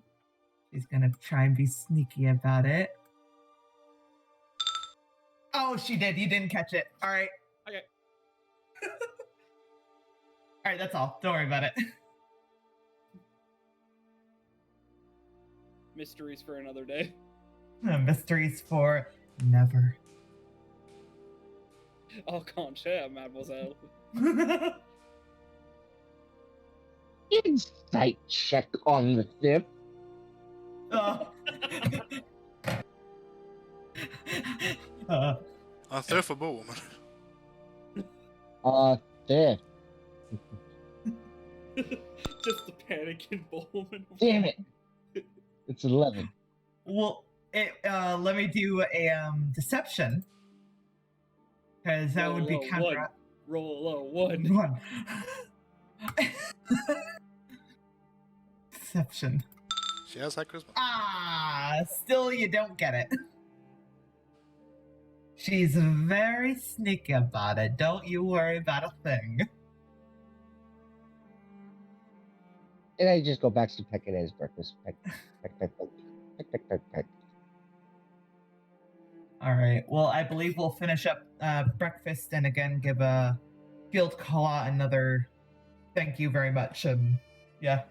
I will say in hindsight, basically what happened there is like kind of obvious because Linju's not exactly the smartest tool in the shed. That it's like he looked like he was basically just going to do a wild man wolf down to the breakfast and then remembered he was in polite company.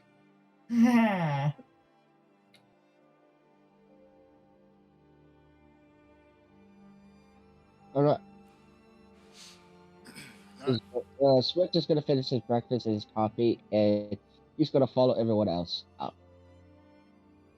On the road again. You all finish breakfast. You make your way out.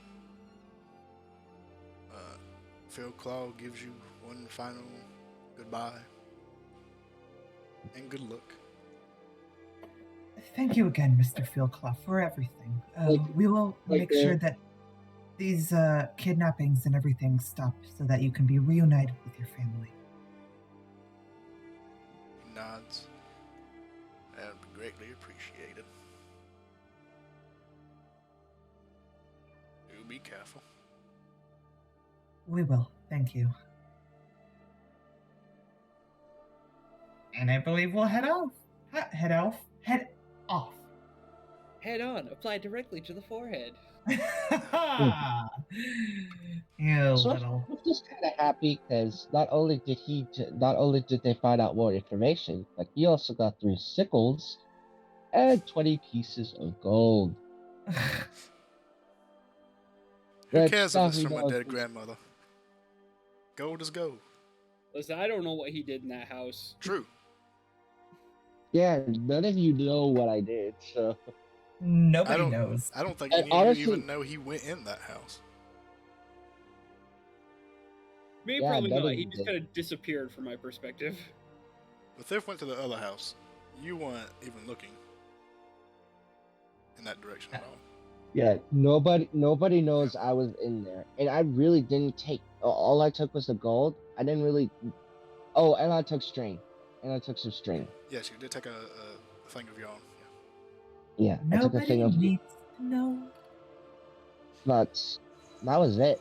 He didn't need anything else. Yeah. So Not the steeliest of rogues, admittedly. yes. All right. He only steals if gold or if anything that he could use to be of value to the mission. Like the sickles, like I said, I can make a grappling hook out of it with the rope. Mhm. Hopefully. Hopefully I'll get a chance to use that. Hopefully. All right. So you all make your way back to the road. Before y'all leave, was there anything else y'all want to do here? Before I whisk you away. I don't think so. No. Nope, I got nothing. All right.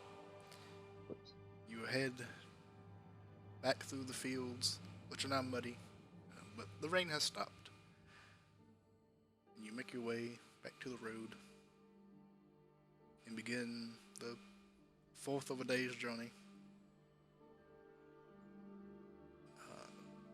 towards the Mists of Anhu and towards the old watch post. I had to think of the name for a minute.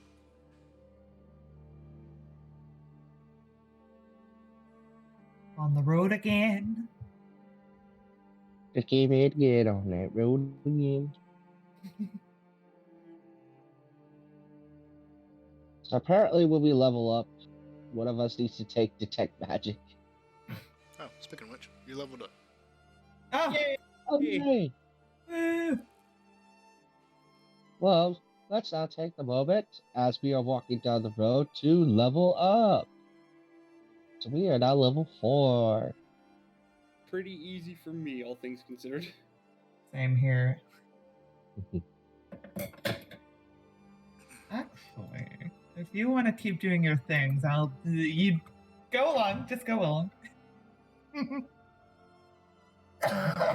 I'm dying again. Oh no. Oh, she's dying. She's not dying. She's infected. We gotta take her out. She's got whatever's in Field Claw. Oh yeah. We get feet. Ability score improvements. I would choose feet. And I will choose... We also take average HP, so remember that. So you don't need to roll for that. mobile. I choose mobile. So now I'm an even more speedy boy. I'm taking the mobile feet. I don't know. if That's how like that song what goes. most rogues will take is the mobile feet. Catchy song, by the way. I love that song. I recommend it. I will take the mobile feet. When I sing it like that, it sounds like the Pokemon thing. Anyway, Yeah. which is not the tone to that song at all. So you head back to the road, begin making your way to the Mists of Anhu, towards this old forgotten watch outpost. Oh, I don't get another cantrip though. I do get another first level spell. Poggers. Was there any happenings as you? Something does happen. Oh yes. Oh wait, detect magic. I'll take detect magic. Or do you want to take detect magic? I can't take detect magic. I don't have it. Yeah, I don't think she gets it. Okay, then I will take detect magic. Excellent. I have You do disguise that. self. I have fog cloud. I have silent image, which I can use my minor illusion. Well, wait. What was the other one I was waiting to take?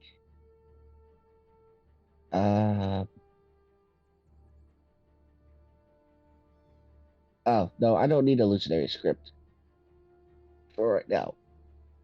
Anyways, I'll take it and use it on detect magic. So what happens, Bull Woman? As everyone's walking, Thif kind of gets a notification, like in her head, and she's Her like, phone "Oh, goes finally!" bling. Something in her head goes bling. Oh, finally! My God! And she sort of just claps her hand, and when she lifts up that second clap, lifts up her hand, a bit of blood kind of pools in her hand, comes up, and starts forming into a little creature. Oh. Everyone's favorite little method is back. Popcorn!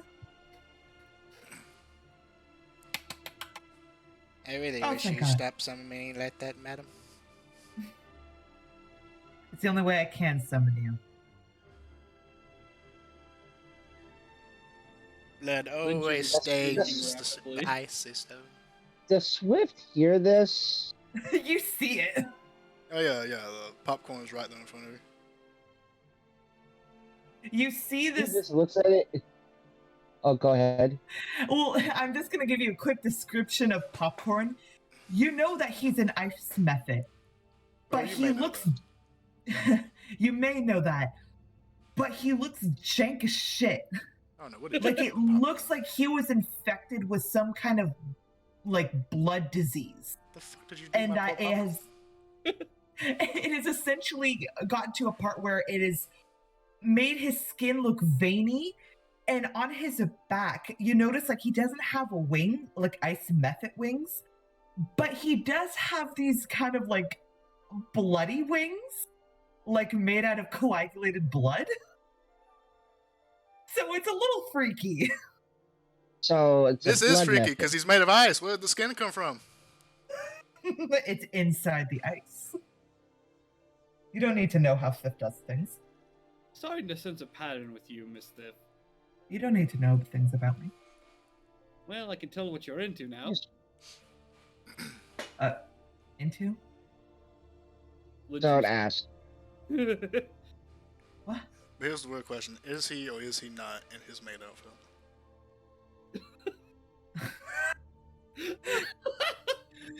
Oh no, that's something that Tegan would do. That is not something that Tiff would do.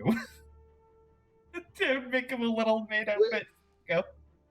Swift is just looking at this thing. He just goes, "What the fuck is that?" It's popcorn. Popcorn. Popcorn. Popcorn. Yes. My He's familiar. going to pull out a dagger and then turn it to the blunt end and just like tap it. He thinks it's like he's just like he's thinking that it's like an illusion. You pop popcorn head and he goes, "Oh no, please don't please, oh no, don't end my terrible existence, please, oh God, don't, oh." You literally have an entire section of my mansion to yourself. I used to have freedoms. Something is real? Oh. Yes, he's my familiar. I'm You- right. Oh. I'm right. I thought he was an illusion. No, he's my familiar. I found him in a toilet. Excuse me, a toilet?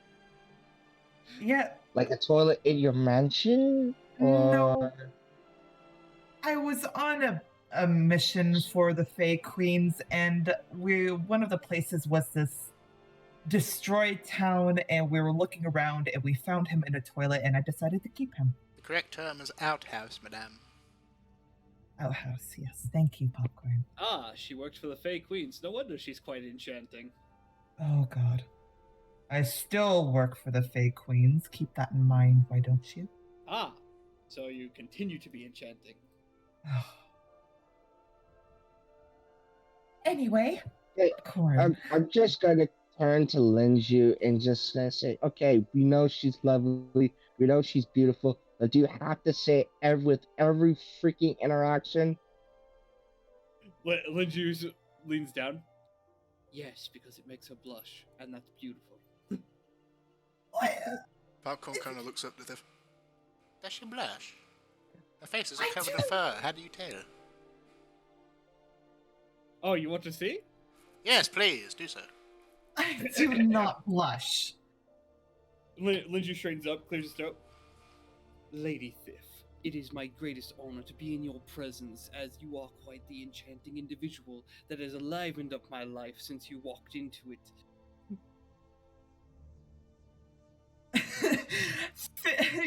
you just say this whole thing, and Thiff is just stunned.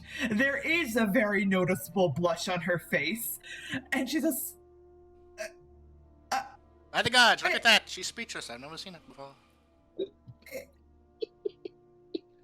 And she does have red on her face. It's incredible. Usually it's blood. Outside the skin. This is different. Linju Longtail, I would appreciate that you refrain from saying such intimate words, especially in public.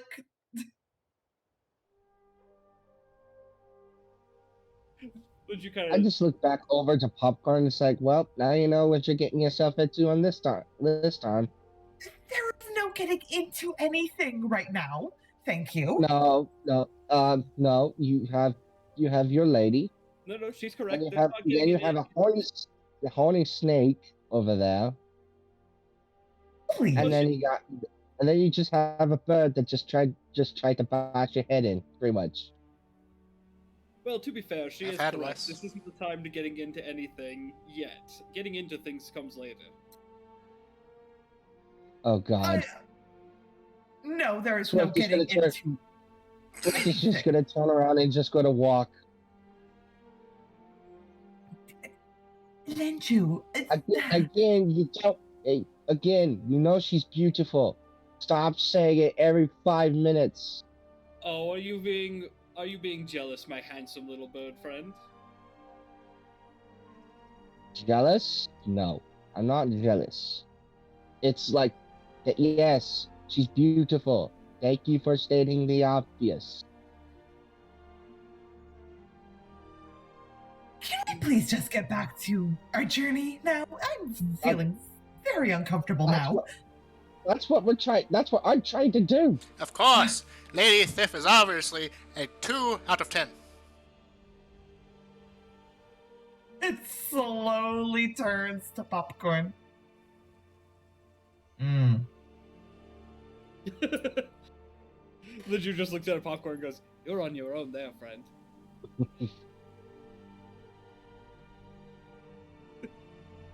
Does he not know how that works? Linju will spin and slither after Swift. Let's go. And she'll just start going.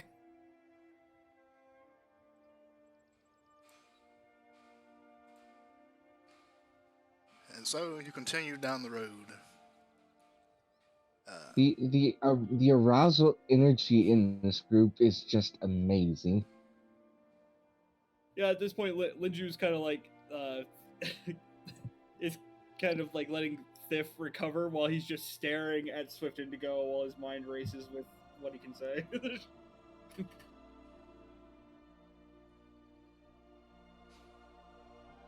Swift's just walking and just looking around. He's literally mission mode now. All right. As you all continue walking down the path, way off from the distance, it's actually quite obvious to see where you're headed. There is a thick coating of fog that extends far above the skyline, the horizon line, up into the sky, that spans as far as you can see. It would be the equivalent of a mountain range of fog. Is it like a gradual fog, or does it like cut? It's just a wall. Just a wall. It's not. Do you? All right. So let me make sure I'm getting what you're asking correctly. It doesn't look like an unnatural fog. Like, it's not like it stops and it's like an even line all the way across. Okay. So it doesn't look like it's a literal wall made of fog. It looks like it looks like natural fog, but it's just massive. Mm-hmm. With like curves and like puffy areas, a little bit more puffier than other areas, but it spans what would be a mountain range. This'll be good. Lord. Is it more towards the ground? Yes, it is more towards the ground because it is fog. But it does go high up into the sky. Okay. So is our vision obscured by any of this? Well, no, because it is still far away from you because you haven't traveled all the way to it yet. But you can't. Okay. It's impossible to see beyond it. So you don't know if there is like a mountain range inside of it or beyond it, or if there is a sweet. forest or anything like that.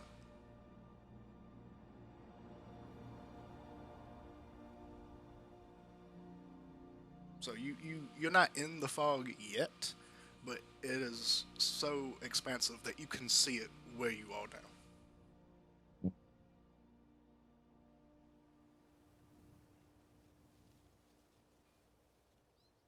Well, that's interesting. And so that is the infamous fog that most of them are talking about.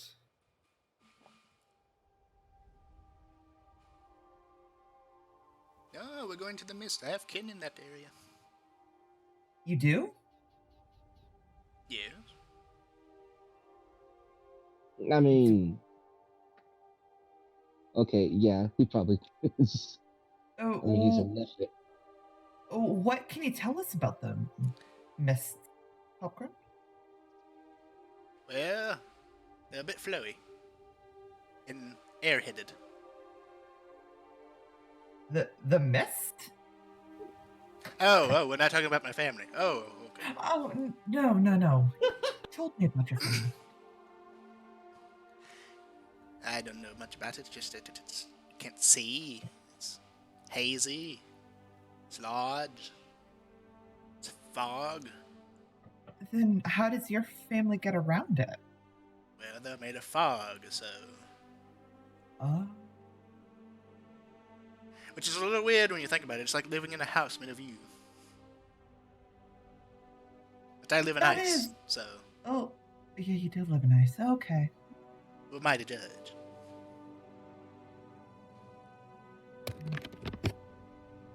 Well, we're going to be heading near it, so if any of your family members are nearby, then we might want to talk to them to see if perhaps they know anything about these murders.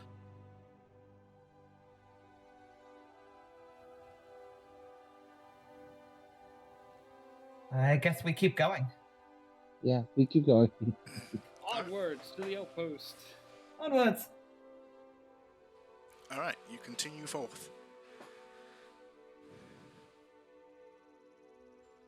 And after what would be about, well, fourth of the day would be about 8 hours travel. So after about 8 hours travel, which is what takes you to get this far, it's actually a bit more like 6 because you're probably moving a little bit more pace to your step. So we'll say after about 6 hours of travel, you eventually make it to this edge of this thick fog, making your way deep inside of it. Do we see an outpost?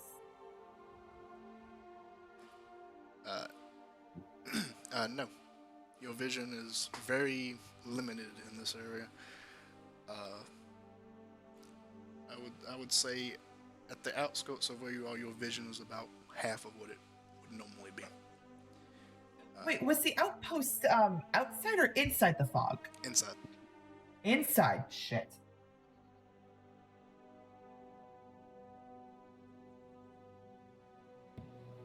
Well, I suppose this is where things get interesting. What time is it right now? Right now, you woke up early morning, and it's been about 6 hours for your traveling. So it's about midday. About midday. Midday. All right. Well. So the fog is lit up because the water is refracting the sunlight as it's shining down. So it's actually pretty bright in this, but it's just so foggy that you can't really see much more than on the outskirts of the fog, about half your normal vision distance. Which one of these days I'll actually look up how far the human eye can see. Technically, without any outside factors, including like vapor in the air, fogs, landmarks, or anything, you can technically see indefinitely. That would make sense when you can see stars. So.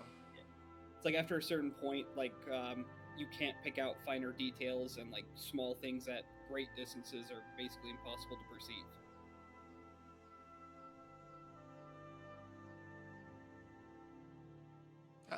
I'll just to give you an actual number, I'll say you can see for like 2 miles. Say normally you could have saw for like 4, because the land is a little hilly, a little forested in areas, but so you could normally see for about 4 miles. We'll just say you could see about like 2 miles. Your viewers came to watch D&D. They got a science lesson. Yay, science! Bill. Boom, boom, boom. That song jammed way too hard. There was a lot of songs from the 90s that jammed way too hard. Yes. DuckTales. Woo! That was one of them.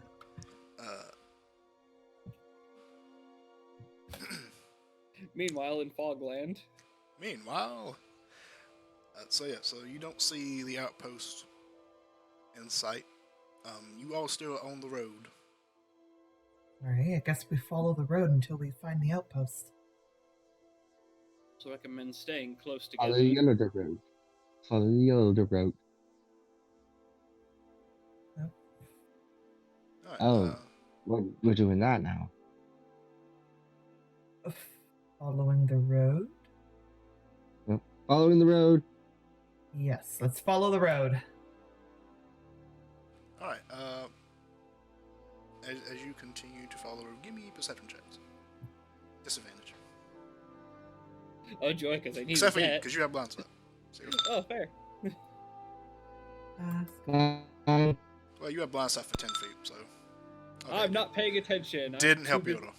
I'm too busy trying to figure out how to flirt with Swift Indigo. 8. Oh, dang. I got a 9. Oh, and Swift got 11. Oh, well, 9. Okay. Yeah, you said with disadvantage, so Yeah, I got a disadvantage. 9. Okay, so 9, 4, and 8. All right. As you continue to make your way, the fog is getting thicker and thicker and thicker, and is very difficult to see. You try to listen out, but obviously it's very difficult to hear ruins. So, It also doesn't Okay. help that 5 feet from him, Linju's muttering to himself in Scaelic. Okay. At this point, Swift is going to stop. He is going to pull out one of his short swords, and he's going to tie a rope onto the scabbard, and he's going to hold it out. okay, Just hold it out in front. okay, And then he's going to continue to walk.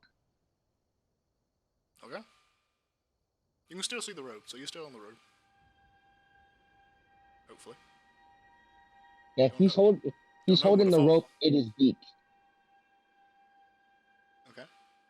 Holding the rope holding the rope in your beak, and you're holding the sword out. Okay. Sharp end out. Stabby end out. Um, yeah, the stabbing end would be out if it was not still in its scabbard. Oh, okay. Yeah, okay. It's still in the skull. Okay. He's pretty much using it as kind of like a way to like, you know how like a blind person has like those long sticks to be able to kind of Yeah. tap. He's kind of doing something similar to that. This is a ninja technique that was used pretty much to stay at a distance, but kind of also be able to find their way in the dark or in difficult to see terrain. The rope is throwing me off. I don't know what the rope is for. The rope is just to hold to hold the scabbard up. Uh, So he's not having, if his like arm gets tired or whatever. It's just, I believe it's actually meant to like if you extend the scabbard out a bit, so you have at least a bit of reach. Mm-hmm. Yeah, I'm Makes a sense. little rusty on the techniques. Alright, cool. So you do that, it gives you some extra length up. You do, as you are doing this, you do notice some like Ooh, divots in the extra road, length. some ditches that are about, so you know to avoid those.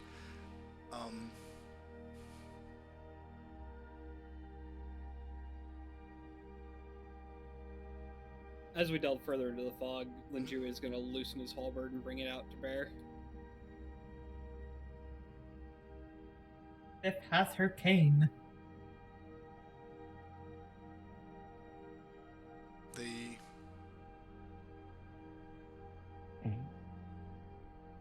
I was going to make a bell joke and then I forgot what you said you brought out, so I lost it. What, you want to talk about me bringing this long pole arm to bear? No. Da da da da. I'm quite efficient with it. No. No. Swift is in mission mode, so he is not paying attention.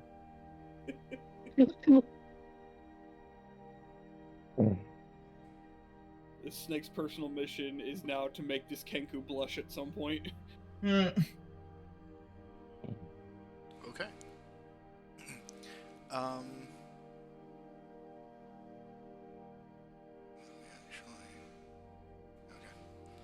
Alright. So you all kind of use your items to extend your reach, kind of guiding your way, making sure you don't trip or anything or hit anything as you continue your way deeper into the mists of Anhu.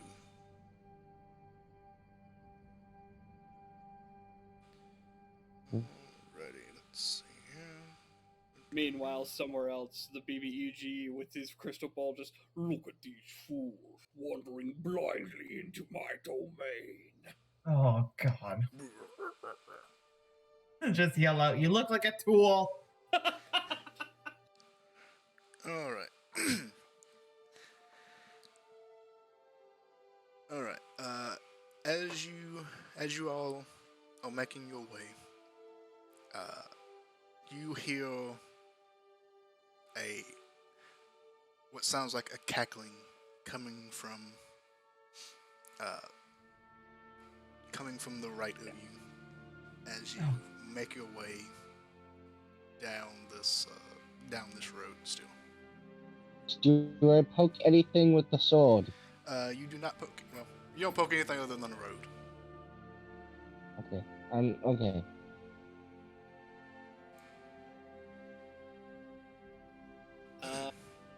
Like we all hear the cackling. Yes, it's pretty audible, which is why I haven't Oh. required you to roll for this. So it's pretty audible. You can hear it. Linju is going to slither his way to kind of be between Swift and Thiff. And he's just going to take a ready stance and just keeping an eye out with his blind sight. He's just going to be ready to strike at anything that comes out of the fog at them. Swift is going to stop and he's going to unsheath his sword, place it back on his back, the scabbard on his back, and he's just gonna roll up that rope and hold. No, he's going to unsheath his other sword and he's just gonna hold them both out. Okay. Alright, let's see here. Alright, make me perception checks, since you're all fully aware that something is out and about. Can I cast Detect Good and Evil? You can, yeah, sure. All right. While they're doing the perception checks, I'm casting Detect Good and Evil. I'm guessing that's with disadvantage. Yes, it would be, because you're still... That was 14. Better than the last perception. Take good... Are you casting... Is it a ritual spell? I don't remember. No, that one's just a cast. I don't Okay, think it has a sure, okay. ritual. You probably wouldn't do it as ritual anyway, because, that takes 10 minutes to... So anyway.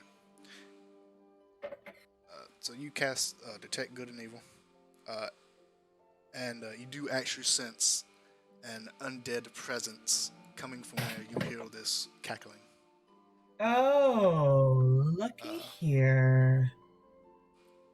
Let's start some shit. And Swift and Linju, as you two look out in that direction when you hear this cackling, you do see a faint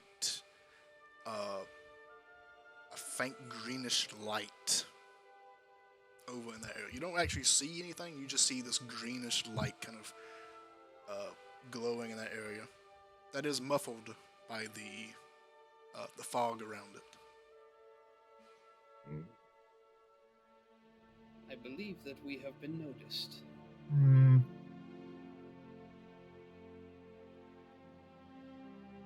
Actually, can we get just... What'd you say? She's delving into the books.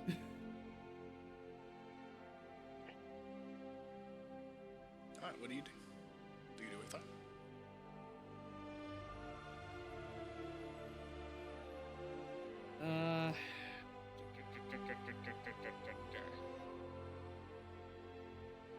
Linjo will kind of trade a glance with his two companions, and then slowly start slithering toward the light with his halberd at the ready. Sorry about that. And Linju's just gonna fully open up his senses as he moves forward. Maybe ready with the danger sense. Danger sense. Remind me again what danger sense does. So it's the barbarian thing that you get at level 2. If you can see a spell effect or trap happening, you get advantage on dexterity saves. Okay. It's at this point Thiff will be like, I sense undead. Oh, goody. Ninja will nod, taking in this information, but is in battle mode now, and is just continuing to slither toward the green light. Alright, so you approach the green light. Thiff and Swift, are you two doing anything else? I'll follow Linju. You follow close I will behind. also follow Linji. All right, you both follow close behind. And as you approach, let's see. I don't have a map for this, by the way, so this is all going to be like theater of the mind. Theater of the mind. Woo! Let's do it. All right, so you two, you three approach. How many feet? Oh, you giving between each of you, if any? Yeah. I'm gonna stay like to Linju's left and about like 5 feet away. So Linju forgets where he is and who he's with, and just like starts to make military motions with his hands. Yeah, they can't see because you're in fog.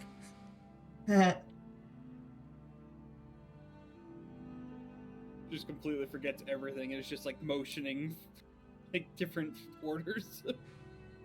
We can actually place you out on this map. We may not have like a map for this, but we can actually like put you where you would be. So Which Andrew, direction we'll we- say you're going this way. If you're going to the right, is that what you said? To his left. Yeah, To right. his Yeah, left. but right there. Yeah. All right. No, you can place yourselves. Place yourselves well. Okay. We'll say And which you're- way we're go? Well, I'm assuming going- light is over here. Ah, okay. Yeah, it was to your right originally, so Hmm. you headed to his right, so you would all be Oh. following him. You okay? Yeah, I'm good. Okay. Yeah. I'll be right there. So that green light that you're seeing is to the right of where you are now. Linju's just gonna kind of take point. He's gonna. Swift is gonna use the cover of the fog and move stealthily. All right, roll stealth. And it's a 16. 16, okay.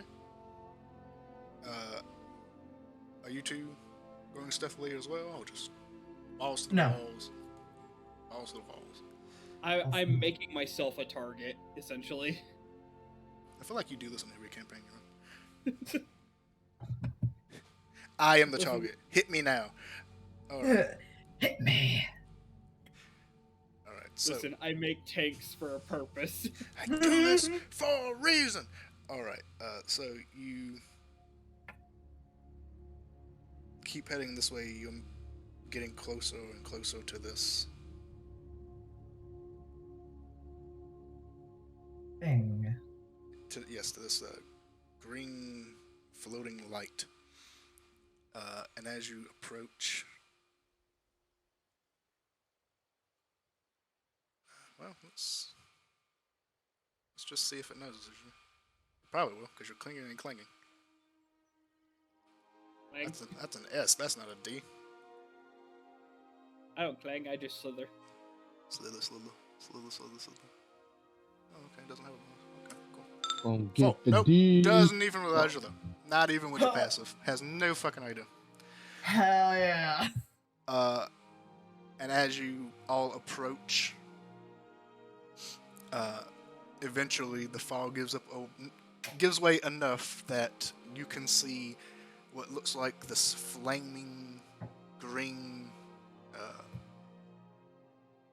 the skull wreathed in green flames as it's floating around. Doesn't seem to be looking to where you are. It seems to be pointing away from you as it's kind of just slowly floating.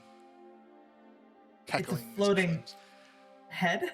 Skull on fire. Skull. Green Oh, fire. lovely. Oh shit. Oh shit, it's a demi-lich.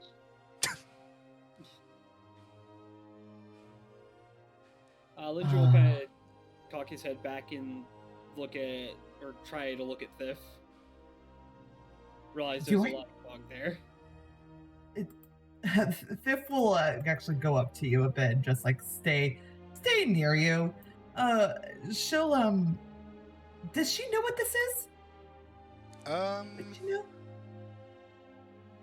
Roll. Could I make her roll? You're a cleric, so roll. Undead is kind of your thing, even though it's not your thing. It's weird. It simultaneously is and is not your thing. It is mainly just death and murder is my thing. Moida. Moide. Moida. Go ahead and roll an Arcana check or history check. Arcana. 17. 17. Okay. This because you all click, you have had teachings on the different kinds of undead and how to destroy them if need be. And this appears to be a fairly known about undead. It isn't super powerful, but it also isn't very weak either. It's a challenge for younger or not as seasoned clerics to handle. It appears to be a flame skull. Go figure. Who could have guessed? Oh, hey. Oh my god. Which is basically this tiny undead being that is just a skull that's on fire. That is quite dangerous to small groups of adventurers or not as seasoned adventurers. That has a tendency to do a lot of stuff with fire. Go figure. Who could have guessed? Who could have guessed? Not like it's on fire or anything. Linju will kind of catch Thief's eye and then kind of like look at his halberd and like incline his head toward the skull like in a questioning manner. Thief will just give you a nod, like, kill it. Linju is going to go into a battle trance, basically my version of rage. Okay. And I'm going to take a swing at this thing. All right, you pull out your halberd, you close in the distance. Go for it. Take a swing. Yeet! You do have blind sight, so you are in fact not given disadvantage. So. And then +2 from raging. Yep, +2 from raging. So 15 total. Yep. See here. Yeah, so that'll hit. Plenty, more than enough with a 23 to hit. So you bring down your halberd, and your halberd just cracks into the top of the skull of this flaming skull, and your halberd is just embedded in its cranium, and it kind of lets out this screech as it has just been attacked. Which honestly, this is a surprise attack, so you all technically would get one action here. Technically, I would roll for the initiative, and that's how we would really do this, but fuck it. Fuck it. If I can go next. Yeah, well, this is just going to be like a quick little initiative thing, because I don't even have a token for this fucking thing, so. Sure. I'm just gonna quickly look which way. How far away am I from this thing? If you're... did you follow Linju as he went in, or did you wait? Did you stand behind? I followed him. You followed him in? Then you would be, like, right next to it. Alright, Maybe 5 feet away. You probably wouldn't have been right next to him as he went in, so we'll say 5 feet away. Will, Thief will also close the gap, and she'll just kind of say out loud, Bismillah, and hit it with Wrathful Smite. Oh my god. Mm. Wisdom saving throw.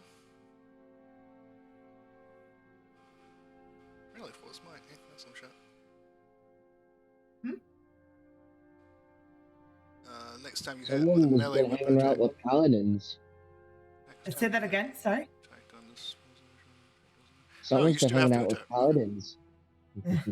Yeah, so you still have to attack, because this is when you make an attack. Oh, yeah, so right, you still sorry. need to roll to hit. 18? That'll do it. I do. You did have disadvantage, because, you don't have blind sight. But 18 still hits. 18. And you're using... What are you using? You using your mace? Yeah, I'm using my mace, which I believe is the enchanted, or it's because it's my hex weapon, so it does what was it? It was oh yeah, an extra +5 damage. Okay, so it does the original 3 bludgeoning plus an extra 5 Yes. because it's using your charisma. Yes, I believe so. Yes. Okay, so we'll need to add that, which is just easy. It's just +5 and done. Yeah. Oh, we'll change it from pulling from your strength to pulling from your charisma. That'll work too. So it's a total of 8 damage. Plus this, which is next time you hit a melee weapon, does an extra 1d6 psychic damage. Additionally, target is a creature, it must make a wisdom saving throw, be frightened, just spell ends. As an action, the creature make a wisdom check against your save DC. To steal is resolved in this spell. Natural 20. Holy shit. No effect. Damn. Tech deals. I think it just. Okay. During this spell duration, your tech does an extra 1d6 psychic damage additionally. Yeah, so you do still get the 1d6 damage, so go ahead and roll 1d6. 1d6, awesome. Oh, wait, it already did it for you. It did 6. Oh. It does 6 damage. So it's a total of 11 damage total. Am I meaning this shit? Nope, don't look like it. Yeah. Actually, what does your slashing? Okay, I was about to say, what does your habit do? Slashing. Okay. So that's 11. As you. Albert, no, my flail does bashing. Bludgeoning. Oh yeah, I was talking about the halberd from Linji. Oh yeah, you're fine too. All your damage is good, so don't worry about it. So as Linju stabs down with his halberd, bringing it down, it cracks into the middle of this flaming skull as it's currently just floating away from you slowly. You come into the side, bringing in your flail, giving it your enchantment, and just smashing it into the side of this flaming skull, just cracking its jaw. You have the breaking of bone, the teeth flies out. And now Swift, you also have surprise action because it rolled a terrible perception here. Alright. Swift is going to. He's also right next to Linjun. He's going to attack with them friggin' short swords.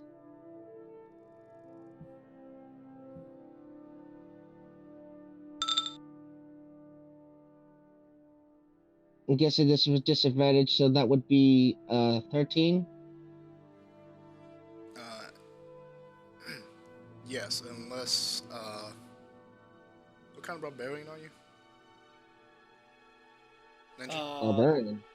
I am as of that last. You're not bear level totem, are you? A wolf? Not giving anybody advantage? No, I'm not a wolf. I'm bear totem. Oh, okay.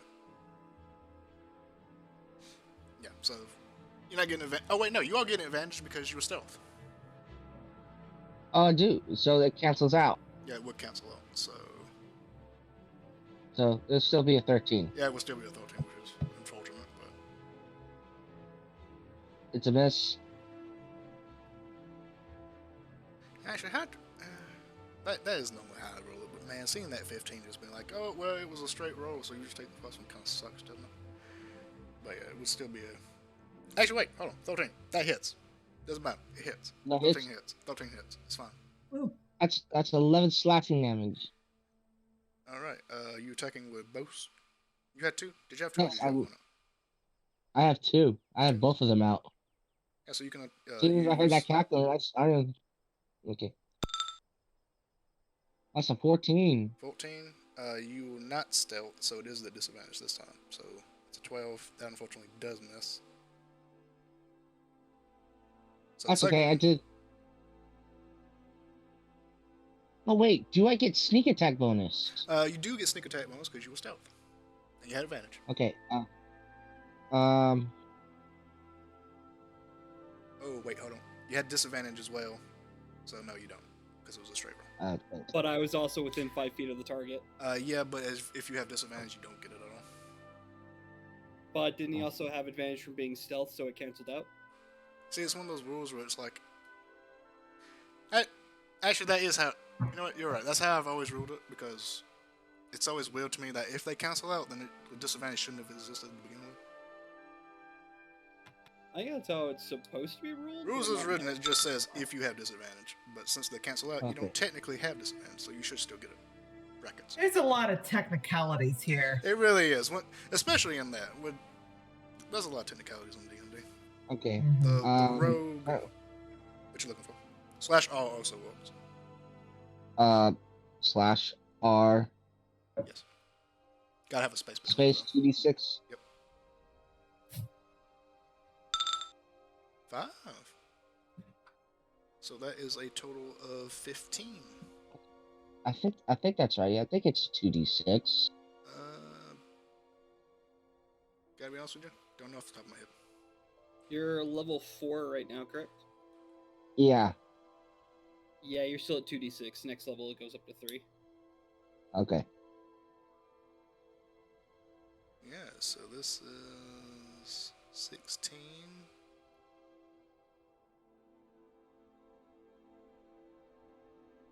Yep, okay, so it is. Alright, so all three of you simultaneously just attack this floating, flame engulfed skull as it's slowly meandering about the mists. Linju, you bring your Havoc down on top of its skull, cracking it almost through. Thif, you bring your mace, your flail. I keep calling it a mace. You bring your flail across the side of it, cracking its jaw. Some teeth go flying. And then Swift, you bring out your two swords going at its left side. One of them just missing, the other one piercing into its side. It is just barely hanging on. Its flames are just barely still in existence as it's kind of just screeching out from this assault. So at this point, now I'm going to have everyone roll initiative. So go ahead and roll initiative. Basically just D20 plus your dex. Wow, it's the first time you actually get to roll it.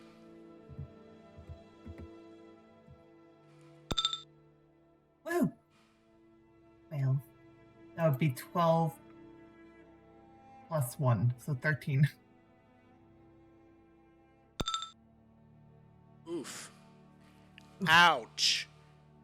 Ooh. Bruh. Bruh. Staring at Theft. 15.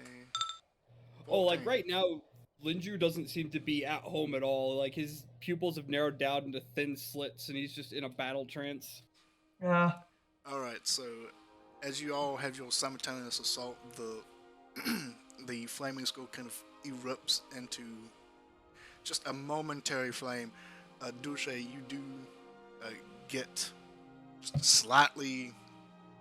You're all slightly faster than it, and you get to go again. What do you do? Kill it, kill it, kill it. I'm gonna kill it. I'm gonna take and swap it with my swords. 17. That hits. That's Well, 7 16 points of hits, but it damage. still hits. So, yep, 7 points of damage. You do have sneak attack if you wish to do that. Oh yes, I would like to.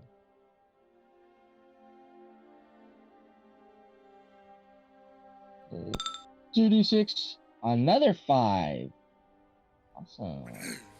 So that's 12. Okay. Is he down yet? All right. So you're just barely faster as this flaming skull begins to erupt in flame. You come out with your sword shoulder. I hate that word, by the way. And you slash it across its temple, and it just kind of, your blade cuts through the skull, and the flame puffs out, but then it erupts into flame again, just as you all thought that it was kaput. Oh, jeez.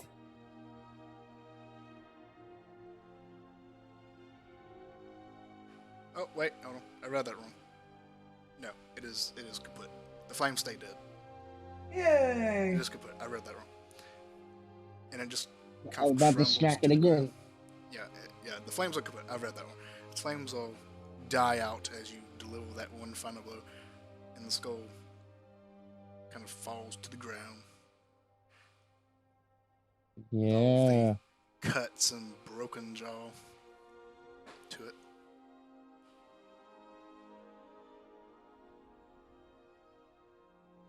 If we'll pick up the skull. You pick up the skull.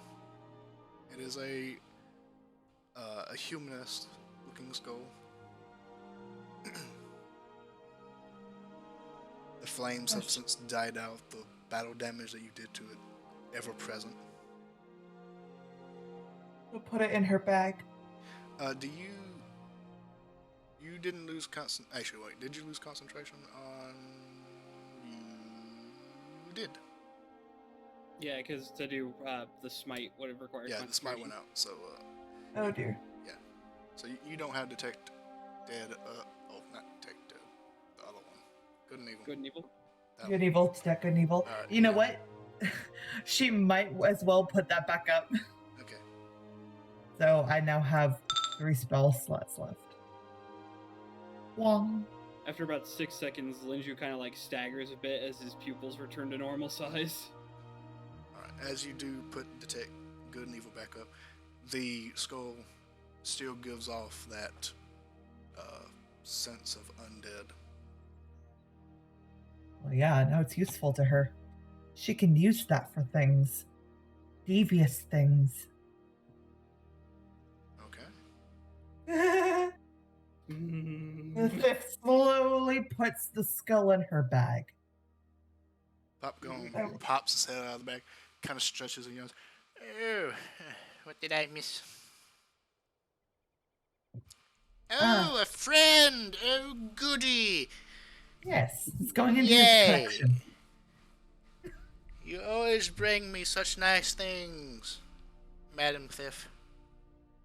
It's not for you, it's for the catacombs. I know you never bring me anything. I do.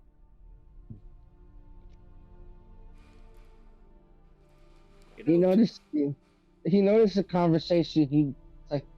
He's very switchy when you say. He goes from, "Oh, you give me nice things," to, "Oh, you never give me anything." It's kind of popcorn Zomo. You get used to it. I like it. It's kind of cute. Sarcasm is lost on I love you. Thip will just start like poking the top of his head. It's cute. I'm going to be honest, I honestly thought the thing would be a bit more hardy. I had heard tales that undead were notoriously difficult to put down. This one was just a beginner level. Well, as long as it's not going to come back to life, I suppose. Oh, maybe it will. But not here. Let's continue. Thip will continue with her new friend. Both these mysterious individuals. Oh, my heart! What's wrong with your heart? It's on a flutter. That's putting it mildly. It's on cloud 9 at this point. Oh, good lord. Okay, all right. Let's go.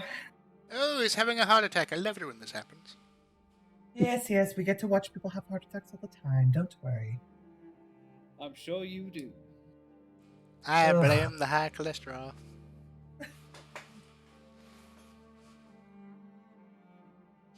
Intelligence of 6. What's cholesterol? What? I don't know. I don't have any. Let's go find that outpost. make- Just go ahead. You all make your way back to the road. Continue on. All right, make me perception checks. Disadvantage. Disadvantage, that's 13. And I will be right back. Disadvantage included on me. Technically yes, even because you only have 10 feet, but we'll say no.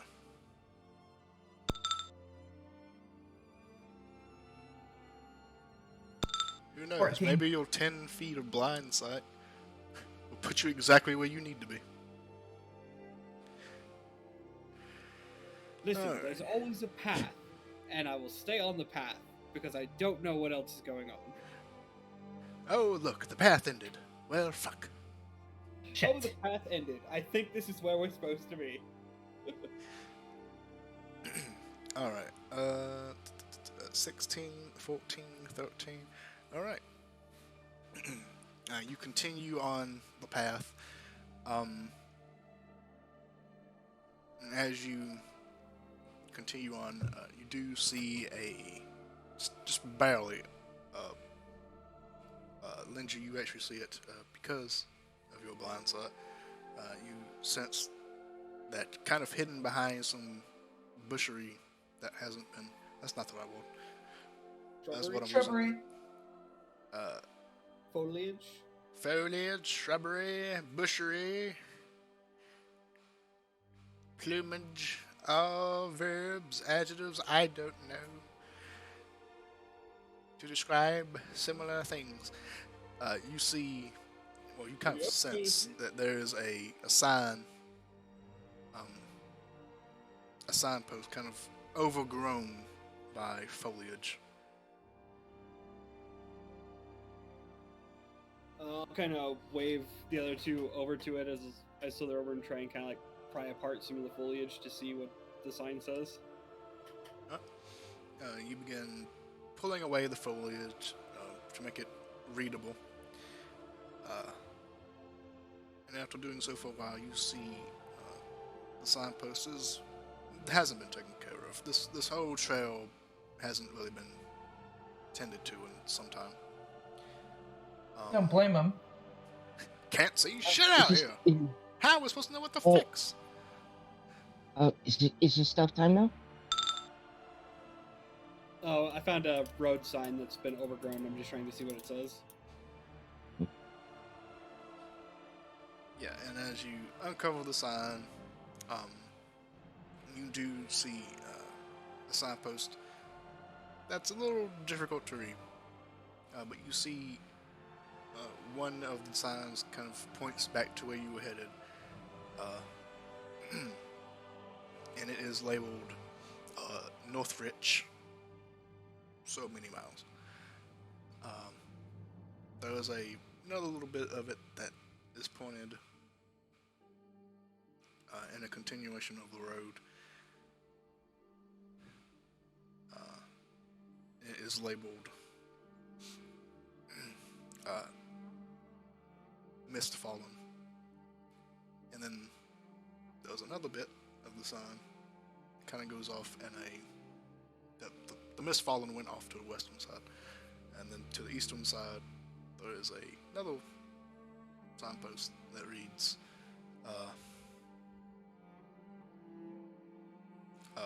Mist Outpost. And this one is the one that has kind of seen the most disuse out of the three portions of this one sign. Well, I believe we know where we're going. Quite right. Small miracles.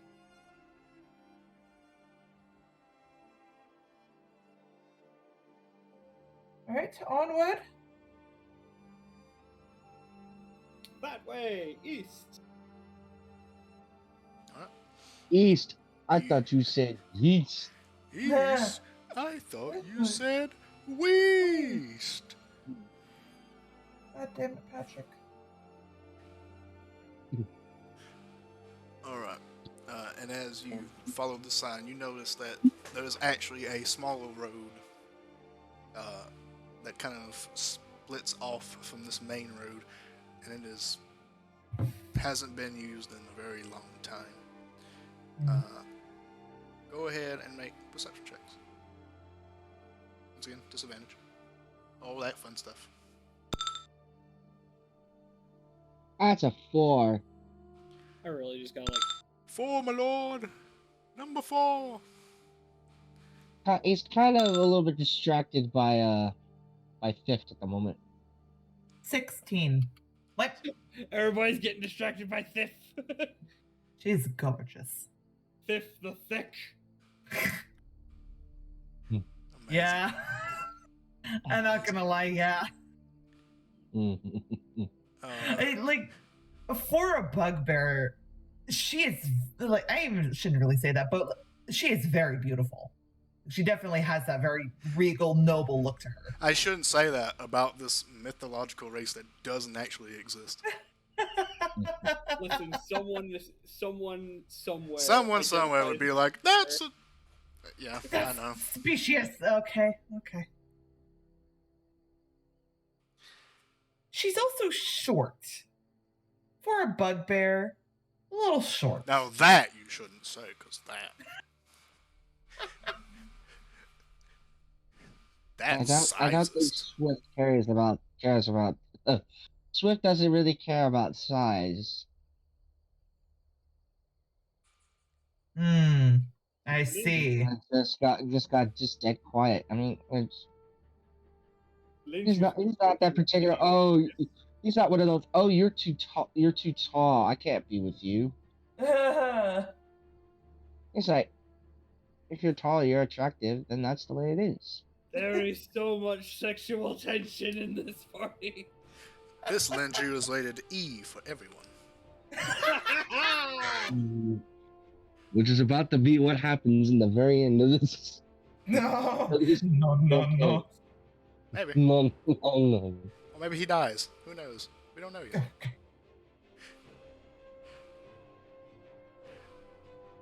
It's okay. If the thick will bring him back. Hashtag body in the game. Hashtag I know that seat happy. Alright, let's see here. 16 and 15 and a 4. Alright. As you continue down this more unused path,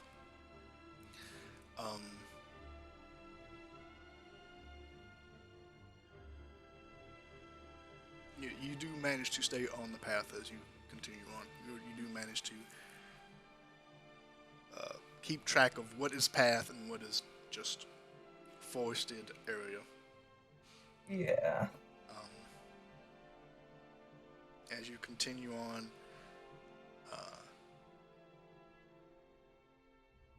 Linju, with your blind sight, you actually do pick up some things. You sense or you notice that there are very, well, not very noticeable, but there are noticeable indents in the ground as you kind of travel over it.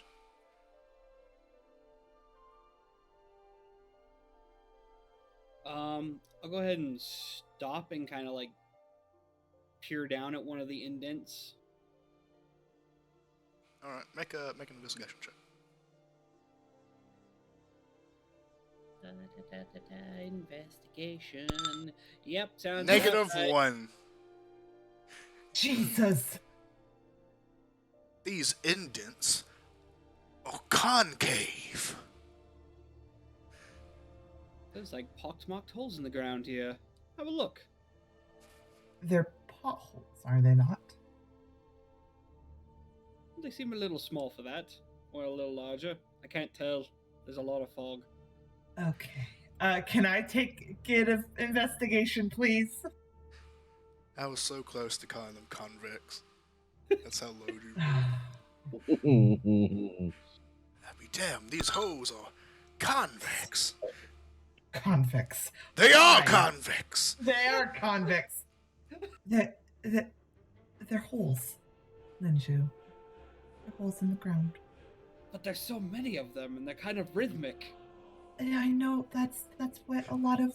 Are they, Mr. Negative 1? Are they? Alright, my turn. Can I give him the help action as I'm just kind of No. Let him get a natural 1. Do it. It's fine, be that way.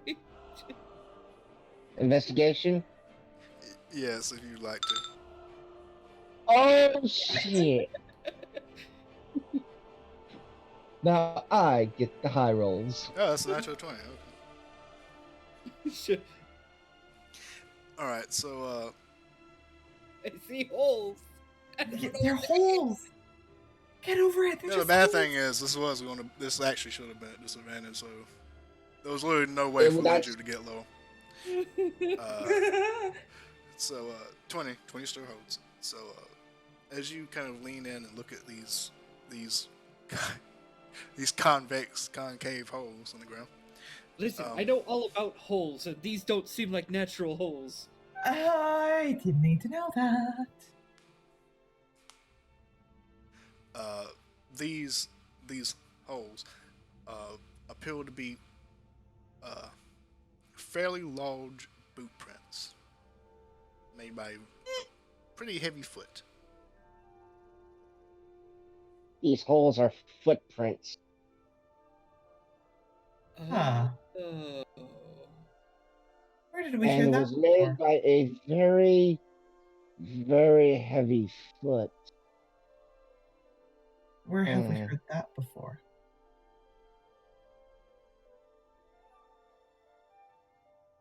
We're getting close. There is actually something that you notice with the 20. So not only do you see footprints, but you do see something that looks like a drag mark that is being dragged alongside these two, this set of footprints. Like a single line. Yeah, like a single line. Well, a single line that kind of goes. Sometimes it gets picked up and then it gets pulled back down and dragged again. It's a little inconsistent, but it looks like one single thing being dragged beside. Like, would it be like a tail or? No, because it's not behind; it's beside.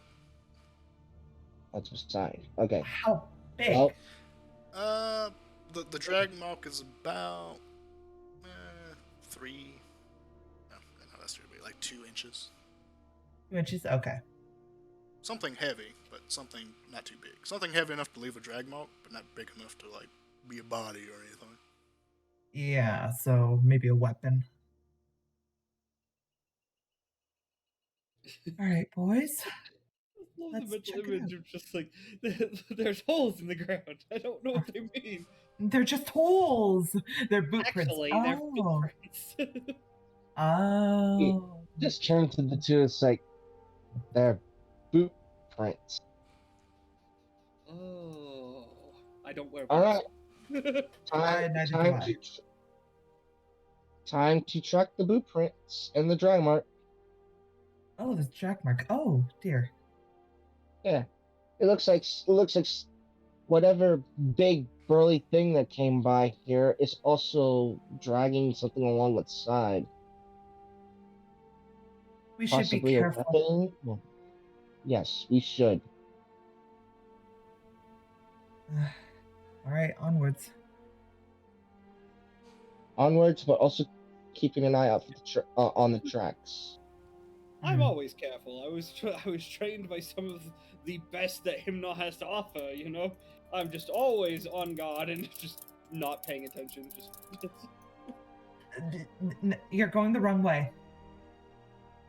oh right, got turned around by the fog. This way. This way. This way. Okay. We're doomed. Back to our base, dumbass. I know. I just can't turn around. That's all.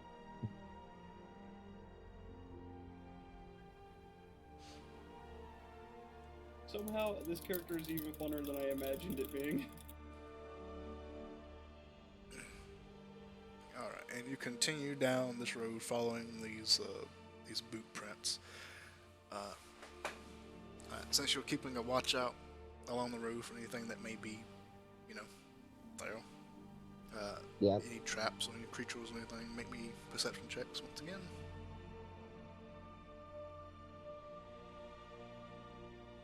Oh, what the heck? Oh, Shade went bye-bye. Bye, Shade. Oh, goodbye, Shade. It said the server disconnected. What? A disadvantage? Yes, disadvantage. All right. 12. Alright, so 5, 12. I'll wait for Shade to roll.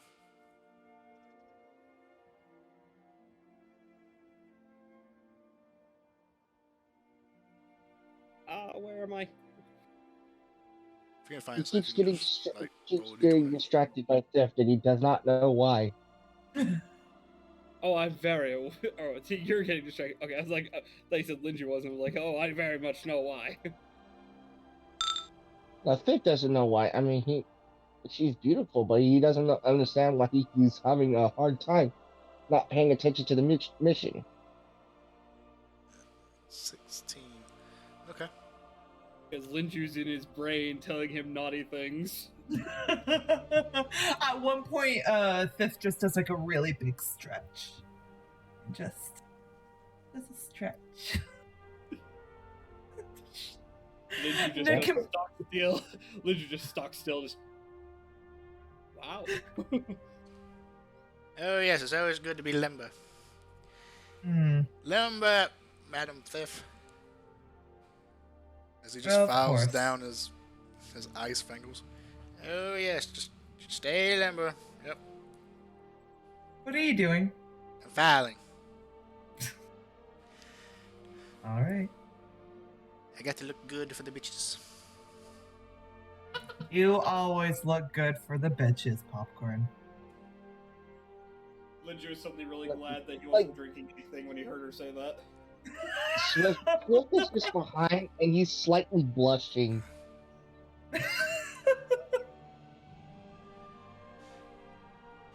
What are you two doing? Let's go. Linju actually has to like have his eyes closed, and he's like doing deep breathing exercises, just What are you doing? focusing, focusing, focusing. Okay, well, you can focus on the way. Let's go. Oh, that's part of the problem. You need to get your head out of the gutter. And she just starts kind of stomping off. Alright. It'd be a lot easier if I didn't have a handsome Kenku and a beautiful bugbear distracting me at all points right now. I'm not hearing anything about an ice Miffet. Stuffs them Alright. back in the pocket. I'm still trying to decide if you're a small child or not. Alright, let's see here. 5, 12, and 16. Alright, so, I said it's gonna make you the bitch. with a 16. Unfortunately for him and for you, by extension, I am a power bottom. With a Power 16. what? Okay, Kenku is now blushing like really hard. It's like, well, that's useful information to know. Power what? Linju smirk. Linju smirks She's and, going to flicks his he's tongue going out. Popcorn pops his he's head going back to out of the take the bag. bugbear lady by the hand and just leads her away. Like, nope, keep going, keep going, Oh, keep going. okay. Oh, okay. Oh, we're going. Oh, yeah. Okay. Yep. No, it's Pretty, too and much he's of just a- gonna whisper in her ear. It's like, pretty much, how should I say this to a noble without being crude? Pretty much, he taketh, in, when it comes to, intercourse, so to speak. But, he's an aggressive taker. Oh, And he's just like no reaction, just no reaction. It's going. I think he feeds off of the reactions. what? It's just What? you see the Kenku's face is just red. It's just like Swift. let's just keep going. Let's just Yeah. Yeah, let's just keep going, milady. Oh, they're giving me a view. You see no traps, you see no enemies. All you see is footprints that eventually lead off the trail Hmm. and off into the woods. Follow the footprints. All of them footprints. Maybe we'll find a little bitch on the way. All right. You all continue to follow the footprints, and eventually, off in the distance, you arrive at what looks like the old ruins of a watch post. And that is where we end it for tonight. Woohoo! With you making your arrival at the watch post. The more Thiff says bitch, the more Lindsay was just picturing her with a whip instead of a flail. Oh, good idea, Mistress Thiff. We should upgrade you. Upgrade me to what? Whips, Well, chains, why- handcuffs, all the necessities. What? He knows But- what he's talking about. I don't. Wait. Just walks away. Swift is still holding your hand, by the way. She's leading you away from everyone. All right, Yeah, and that is where we end it for tonight. Alrighty, and on that note, I gotta get to work. Yes. Swift is gonna turn. It's like this is stuff that should be behind closed doors with that Okay. certain someone. I think we should talk about this later. Never Or been never. to the light. You've never been to the red district, have you, little friend? As a matter of fact, I have, but that stuff is usually what stays personal, wouldn't you say? Oh, I guess not for you. So go ahead, save your tokens. Make sure you're all leveled up. Um, If you didn't do it oh, already. I need an update. Yeah. Update. Oh, crap. Yeah, go ahead. Go ahead and save it so you can update it. Make sure everything's all good. So I can close all this out. And- Well, I didn't change my stuff on here, so I need to change that. Yeah. Oh. So you can save it. Make sure you got everything good, and then you can Worst drop it on kind the of map person. next session. Um, Yeah. So I hope you all enjoyed. I think it was a good one,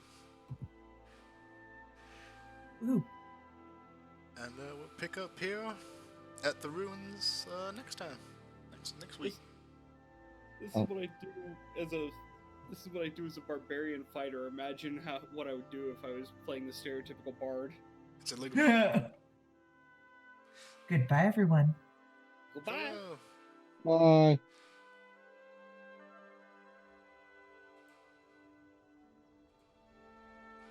And I hope you all enjoyed, and the end has come. Indeed, it has.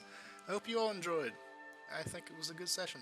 We fought We fought quotations, some undead. More like destroyed, absolutely. Some undead, and they have made their way to the fortress. Not the fortress. The watchtower. The watchtower. We will find out what happens next week. Next time on Dragon Ball Z. And if you enjoyed, remember to like the video, subscribe to the channel, and click that little bell. Be notified when I post again. And if you aren't doing so already, check me out on Twitch. Dungeons with Shepherd. Link in the description below. And I'll see you all next time.